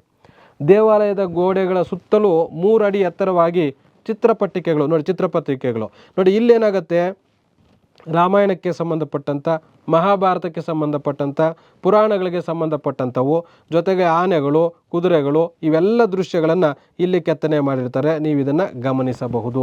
ಹೊಯ್ಸಳರ ಎಲ್ಲ ದೇವಾಲಯಗಳಲ್ಲೂ ಈ ಥರದ ಪಟ್ಟಿಕೆಗಳು ಇರ್ತವೆ. ಇದರ ನಿರ್ಮಾಣ ಶಿಲ್ಪಿಗಳು ಯಾರ್ಯಾರು ಅಂದರೆ ಮಲ್ಲಿತಮ್ಮ, ಚಂದಯ್ಯ, ಬಾಮಯ್ಯ, ಬಿಲ್ಲಯ್ಯ, ಮಸಣಿತಮ್ಮ, ಬರ್ಮಯ್ಯ, ಈ ಥರದವರು. ನೋಡಿ ಆಗಲೇ ಹೇಳಿದಂತೆ ಹೊಯ್ಸಳರದ್ದು ಎಲ್ಲ ಪಿಲ್ಲರ್ಸ್ ಒಂದೇ ಥರ ಇರೋದಿಲ್ಲ ಅಂತ. ನೋಡಿ ಈ ಪಿಲ್ಲರು, ಇಲ್ಲಿ ಪಿಲ್ಲರು, ಇಲ್ಲಿ ಪಿಲ್ಲರು, ಈ ಥರ ಒಂದೊಂದು ಪಿಲ್ಲರು ಒಂದೊಂದು ರೀತಿಯಲ್ಲಿ ಇರ್ತದೆ. ಅದೇ ಬೇರೆ ರಾಜವಂಶಗಳಿಗೆ ಹೊಯ್ಸಳರನ್ನು ಬಿಟ್ಟು ನೀವು ಚೋಳರನ್ನು ಗಮನಿಸಿದ್ದೆ ಆದರೆ, ವಿಜಯನಗರದ ಅರಸರನ್ನು ಗಮನಿಸಿದ್ದೆ ಆದರೆ ಸಾಮಾನ್ಯವಾಗಿ ಒಂದೇ ಮಾದರಿಯ ಪಿಲ್ಲರ್ಸ್ ಇರ್ತದೆ. ಆದರೆ ಹೊಯ್ಸಳರಲ್ಲಿ ಮಾತ್ರ ಒಂದೊಂದು ಪಿಲ್ಲರ್ ಒಂದೊಂದು ರೀತಿಯಲ್ಲಿ ಇರುತ್ತೆ. ಪಿಲ್ಲರ್ ಅಂದರೆ ಸ್ತಂಭಗಳು, ದೇವಾಲಯದ ಸ್ತಂಭಗಳು. ಚತುಷ್ಕೂಟ ದೇವಾಲಯ ಅಂದರೆ 4 ಗರ್ಭಗುಡಿ ಇರೋಂಥದ್ದು, ದೊಡ್ಡ ಗದ್ದವಳಿಯಲ್ಲಿದೆ. 4 ಗರ್ಭಗುಡಿಗಳು ಅಂದರೆ 4 ದೇವರುಗಳಿದ್ದಾರೆ ಅಂತ. 4 ದೇವರು ಯಾರ್ಯಾರು, 1 ಲಕ್ಷ್ಮಿ, 2 ವಿಷ್ಣು, 3 ಕಾಳಿ, 4 ಭೂತನಾಥ. ಈ 4 ಗರ್ಭಗುಡಿಗಳು ಇಲ್ಲಿ ನಾವು ಕಾಣಬಹುದು. ಗೋವಿಂದನಹಳ್ಳಿ, ಇಲ್ಲಿ ಪಂಚಲಿಂಗೇಶ್ವರ ದೇವಾಲಯ, 5 ಗರ್ಭಗುಡಿಗಳಿದ್ದಾವೆ. ಯಾವ್ಯಾವುದು ಅಂದರೆ 1 ಈಶಲಿಂಗ, 2 ವಾಮದೇವಲಿಂಗ, ಸದ್ಯೋಜಾತ ಲಿಂಗ, ಅಘೋರೇಶ್ವರ ಲಿಂಗ, ತತ್ಪುರುಷ ಲಿಂಗ. ಈ ಥರದ್ದು ಅಲ್ಲಿಗೆ ನೀವು ಇಷ್ಟು ನೋಡ್ಕೊಂಡು ಬಂದ್ರಲ್ಲ, ಇದರಲ್ಲಿ ಶೈವ ದೇವಾಲಯಗಳು ಇದ್ದಾವೆ, ವೈಷ್ಣವ ದೇವಾಲಯಗಳು ಇದ್ದಾವೆ. ಇದು ಇಂಪಾರ್ಟೆಂಟು. ಪಂಚಕೂಟ ದೇವಾಲಯಗಳು ನಾವೇನು ತಿಳ್ಕೊಬಂದ್ವಲ್ಲ ಈಗ, ಅದರಲ್ಲಿ ಶಿವನ ಒಂದು ಇದು ಇದ್ದಾವೆ, ವಿಷ್ಣುವಿನ ದೇವಾಲಯಗಳು ಸಹ ಇದ್ದಾವೆ. ಶೈವ ವೈಷ್ಣವ ಎರಡಕ್ಕೂ ಪ್ರೋತ್ಸಾಹ ಕೊಟ್ಟರು. ಅದೇ ನೋಡಿದ್ರೆ ನೀವು ತಮಿಳುನಾಡಿಗೆ ಹೋದಂಥ ಸಂದರ್ಭದಲ್ಲಿ ಶೈವ ವೈಷ್ಣವ ದೊಡ್ಡ ಸಂಘರ್ಷ ಇತ್ತು. ಆದರೆ ಕರ್ನಾಟಕದಲ್ಲಿ ಧಾರ್ಮಿಕ ಸಾಮರಸ್ಯ ಹೇಗಿತ್ತು ಅನ್ನೋದನ್ನು ನಾವಿದನ್ನು ಗಮನಿಸಬಹುದು. ವಿಷ್ಣುವರ್ಧನ 5 ವಿಜಯನಾರಾಯಣ, ಯಾಕೆಂದರೆ ಚೋಳರ ಮೇಲೆ ಗೆದ್ದಿದ್ದರ ನೆನಪಿಗೆ 5 ವಿಜಯನಾರಾಯಣ ದೇವಾಲಯಗಳನ್ನು ನಿರ್ಮಿಸ್ತಾನೆ. ಎಲ್ಲೆಲ್ಲಿ ಅಂದರೆ ಬೇಲೂರಲ್ಲಿ ವಿಜಯನಾರಾಯಣ, ತಲಕಾಡು ಕೀರ್ತಿನಾರಾಯಣ, ಮೇಲುಕೋಟೆ ಚೆಲುವನಾರಾಯಣ, ತೊಂಡೂರು ವೀರನಾರಾಯಣ, ಗದಗದಲ್ಲಿ ವಿಜಯನಾರಾಯಣ. ಈ ರೀತಿ 5 ನಾರಾಯಣ ದೇವಾಲಯಗಳು ಅಂದರೆ ವಿಷ್ಣುವಿನ ದೇವಾಲಯಗಳನ್ನು ವಿಷ್ಣುವರ್ಧನ ನಿರ್ಮಿಸಿದ್ದಾನೆ. ಚೋಳರ ಮೇಲೆ ಗೆದ್ದಿದ್ರ ನೆನಪಿಗೆ ತಲಕಾಡಲ್ಲಿ ಕಂಡುಬರುವಂಥದ್ದು ಇದು. ತಲಕಾಡಿನ ಕೀರ್ತಿನಾರಾಯಣ ದೇವಾಲಯ ಅಂತ ಕರಿತೀವಿ. ಇದು ಅದ್ಭುತವಾದಂಥ ದೇವಾಲಯ. ಈಗ ನೋಡಿ ಸುತ್ತಲೂ ಈ ಥರ ದಿಬ್ಬ ಇದೆ, ಹಳ್ಳದಲ್ಲಿದೆ ಈಗ. ಆದರೆ ಮರಳು ಬಂದು ತುಂಬಿ ಇದು ಹಳ್ಳಕ್ಕೆ ಬಂದುಬಿಟ್ಟಿದೆ ಈಗ. ಈ ದೇವಾಲಯ ವಿಷ್ಣುವರ್ಧನ ನಿರ್ಮಿಸ್ತಾನೆ. ನಂತರ ಇನ್ನೊಂದು ಅದ್ಭುತವಾಗಿರುವಂಥದ್ದು ಏನಂದರೆ ಹೊಯ್ಸಳರ ಕಾಲದಲ್ಲಿ ನೃತ್ಯಕ್ಕೆ ನೀವು ನೋಡುವಂಥ ಎಲ್ಲ ಶಿಲಾಬಾಲಿಕೆಯರ ಮೂರ್ತಿಗಳಿಗೆ ಇನ್ಸ್ಪೈರ್ಡ್ ಬೈ ಅಂತ ಹೇಳ್ತೀವಲ್ವಾ, ಯಾರಿಂದ ಅಂದರೆ ಹೊಯ್ಸಳರ ಕಾಲದಲ್ಲಿ ಇದ್ದಂಥ ವಿಷ್ಣುವರ್ಧನನ ಪತ್ನಿ ಜೊತೆಗೆ ವಿವಿಧ ನರ್ತಕಿಯರಿಂದಾಗಿ ಈ ಥರದ ಶಿಲ್ಪಕಲೆಗಳು ಮೂಡಿ ಬರಲಿಕ್ಕೆ ಕಾರಣ ಆಯಿತು. ನೋಡಿ ಇಲ್ಲಿ ಗಮನಿಸ್ಬೋದು, ಕಾಲುಂಗರಗಳಿಂದ ಹಿಡಿದು ಕಾಲಿನಲ್ಲಿರುವಂಥ ಉಗುರಿಂದ ಹಿಡಿದು ಕಾಲಿಗೆ ಹಾಕಿರುವಂಥ ಗೆಜ್ಜೆ, ಕಾಲಿಗೆ ಹಾಕಿರುವಂಥ ಕಡಗದಿಂದ ಇಲ್ಲಾಕಿರುವಂಥ ಎಲ್ಲ ಪಟ್ಟಿಕೆಗಳನ್ನು ನೀವು ಗಮನಿಸ್ಬೋದು. ಇವೆಲ್ಲವೂ ಆಗಿನ ಕಾಲದ ನರ್ತಕಿಯರು ಬಳಸ್ತಾ ಇದ್ದಂಥದ್ದು. ಅವರು ನೃತ್ಯದಲ್ಲಿ ಬಳಸ್ತಾ ಇದ್ದಂಥ ಭಂಗಿಗಳನ್ನೇ ಶಿಲಾಬಾಲಿಕೆಯರು ಅಂತ ಮಾಡಿ ಅದನ್ನು ಆ ಕೆತ್ತನೆಗಳಿಗೆ ಇಟ್ಟಿದ್ರು ಅನ್ನೋಂಥದ್ದನ್ನು ನೋಡಿ. ಇಲ್ಲಿ ದರ್ಪಣ ಸುಂದರಿ ಅಂತ ಕರೀತಾರೆ ಇದನ್ನು. ದರ್ಪಣ ಅಂದರೆ ಇದು ಕನ್ನಡಿಯಲ್ಲಿ ತನ್ನ ಮುಖವನ್ನು ನೋಡಿಕೊಳ್ತಾ ಇರುವಂಥ ಮಹಿಳೆ ಅಂತ ನೋಡಿ. ಇಲ್ಲಿ ಒಬ್ಬ ಮಹಿಳೆ ಸೇವಕಿ ಇದ್ದಾಳೆ ನೋಡಿ. ಇಲ್ಲಿ ಇನ್ನೊಬ್ಬ ಸೇವಕ ಇರ್ತಾನೆ. ಈ ಸೇವಕನ ಕಂಕಳಲ್ಲಿ ಇಲ್ಲಿರುವಂಥದ್ದು ಇದು ಮಂಗ ಆಗಿದೆ, ಕೋತಿಯಾಗಿದೆ. ಅಂದರೆ ಮನುಷ್ಯ ತನ್ನ ಮುಖವನ್ನು ಕನ್ನಡಿಯಲ್ಲಿ ನೋಡಿಕೊಳ್ಳುವಂಥ ಸಂದರ್ಭದಲ್ಲಿ ಕಪಿಚೇಷ್ಟೆಗಳನ್ನು ಮಾಡ್ತಾನೆ. ತನ್ನ ಸೌಂದರ್ಯವನ್ನು ನೋಡಿಕೊಂಡು ಆ ಥರದ ಒಂದು ವಿವಿಧ ರೀತಿಯ ಭಂಗಿಗಳನ್ನು ಕೊಡುತ್ತೆ. ನಾವೀಗ ಸೆಲ್ಫಿಗಳು ಕೊಡುವಾಗ ಹೆಂಗೆ ವಿವಿಧ ಭಂಗಿ ಮುಖ ಇಡ್ತೀವೋ ಆ ರೀತಿ ಕನ್ನಡಿ ನೋಡುವಾಗ ವಿವಿಧ ರೀತಿಯ ಮುಖಗಳನ್ನು ಇಡ್ತೀರಿ, ಅದಕ್ಕೆ ಮಂಕಿ ರೀತಿ ವರ್ತಿಸ್ತೀರಿ ಅನ್ನೋಂಥ ಸಿಂಬಾಲಿಕ್ ಇದನ್ನು ಇಲ್ಲಿ ತೋರಿಸಿದ್ದಾರೆ. ಅದೇ ರೀತಿ ಸೇವೆ ಮಾಡ್ತಾ ಇರೋಂಥ ಒಬ್ಬ ಸೇವಕಿಯನ್ನು ಇಲ್ಲಿ ತೋರಿಸಿದ್ದಾರೆ. ಅವ್ರ ಕಾಲದಲ್ಲಿ ಬಳಸ್ತಾ ಇದ್ದಂಥ ಏನು ಆಭರಣಗಳಾಗಿರ್ಬೋದು, ಉಡುಗೆ ತೊಡುಗೆಗಳಾಗಿರ್ಬೋದು, ಅವೆಲ್ಲವನ್ನು ಇಲ್ಲಿ ಗಮನಿಸಬಹುದಾಗಿದೆ. ನೋಡಿ ಇಲ್ಲಿ ಪ್ರತಿಯೊಂದು ಸಹ ಇದನ್ನು ಲತಾ ಬಳ್ಳಿಗಳು ಅಂತ ಕರೀತಾರೆ. ಇವು ಹಿಂದೆ ಬರುವಂಥದ್ದು. ಇದು ಹೊಯ್ಸಳ ಶೈಲಿ, ವೇಸರ ಶೈಲಿಯಲ್ಲಿ ಕಂಡು ಬರುವಂಥ ವಿಶೇಷ ಶೈಲಿಯಾಗಿದೆ. ಈ ಕಾಲದಲ್ಲಿ ನೃತ್ಯ ಪರಿಣಿತರು ಯಾರ್ಯಾರಾಗಿದ್ದರು? ಶಾಂತಲೆ, ಪದ್ಮಲ, ಬಪ್ಪಲ, ಚಂದಲ, ಕೇತಲಾದೇವಿ, ಇಷ್ಟೂ ಜನ ಹೊಯ್ಸಳರ ಕಾಲದಲ್ಲಿ ಇದ್ದಂಥ ಅದ್ಭುತ ನೃತ್ಯಗಾತಿಯರು, ನರ್ತಕಿಯರು. ಅದರಲ್ಲಿ ಇವೆಲ್ಲವೂ ಪೋಸ್ಚರ್ಸು, ಭರತನಾಟ್ಯದ ಪೋಸ್ಚರ್ಸು. ಹಾಗಾಗಿ ಶಿಲಾಬಾಲಿಕೆಯರು ರೂಪುಗೊಳ್ಳೋದಕ್ಕೆ ಆಗಿನ ಕಾಲದಲ್ಲಿದ್ದಂಥ ನಾಟ್ಯ ಪದ್ಧತಿ, ರಾಜರು ಅದಕ್ಕೆ ಕೊಟ್ಟಂಥ ಪ್ರೋತ್ಸಾಹ, ರಾಣಿಯರು ನಾಟ್ಯ ಮಾಡ್ತಾ ಇದ್ದಂಥದ್ದು ಈ ದೇವಾಲಯಗಳಲ್ಲಿ ಈ ಅದ್ಭುತ ಕಲೆ ಮೂಡಿ ಬರಲಿಕ್ಕೆ ಕಾರಣ ಆಗತ್ತೆ ಅನ್ನೋಂಥದ್ದು ಇಲ್ಲಿ ನಂಬಬೇಕಾಗಿರೋಂಥದ್ದು. ಶಾಂತಲಾದೇವಿಗೆ ಯಾರು? ಶಾಂತಲೇ ಬೇರೆ, ಶಾಕುಂತಲೇ ಬೇರೆ, ಶಾಂತಲಾದೇವಿ ಬೇರೆ. ಶಾಂತಲಾದೇವಿ ನೃತ್ಯ ವಿಶಾರದೆ ಅಂತ ಕರೆಸ್ಕೊಂಡಿದ್ಲು, ವಿಷ್ಣುವರ್ಧನನ ಪತ್ನಿ. ಸ್ಪರ್ಧಾರ್ಥಿಗಳೇ, ಇಲ್ಲಿಯವರೆಗೆ ಹೊಯ್ಸಳರಿಗೆ ಸಂಬಂಧಪಟ್ಟಂಥ ಒಂದು ರಾಜಕೀಯ, ಸಾಂಸ್ಕೃತಿಕ ಹಾಗೂ ಆಡಳಿತ ವಿಚಾರಗಳನ್ನು, ಆರ್ಥಿಕ ವಿಚಾರಗಳನ್ನು ತಿಳಿದುಕೊಂಡಿದ್ದೇವೆ. ಮತ್ತೊಂದು ವಿಡಿಯೋದೊಂದಿಗೆ ತಮ್ಮನ್ನು ಭೇಟಿಯಾಗ್ತಾನೆ. ಧನ್ಯವಾದಗಳು.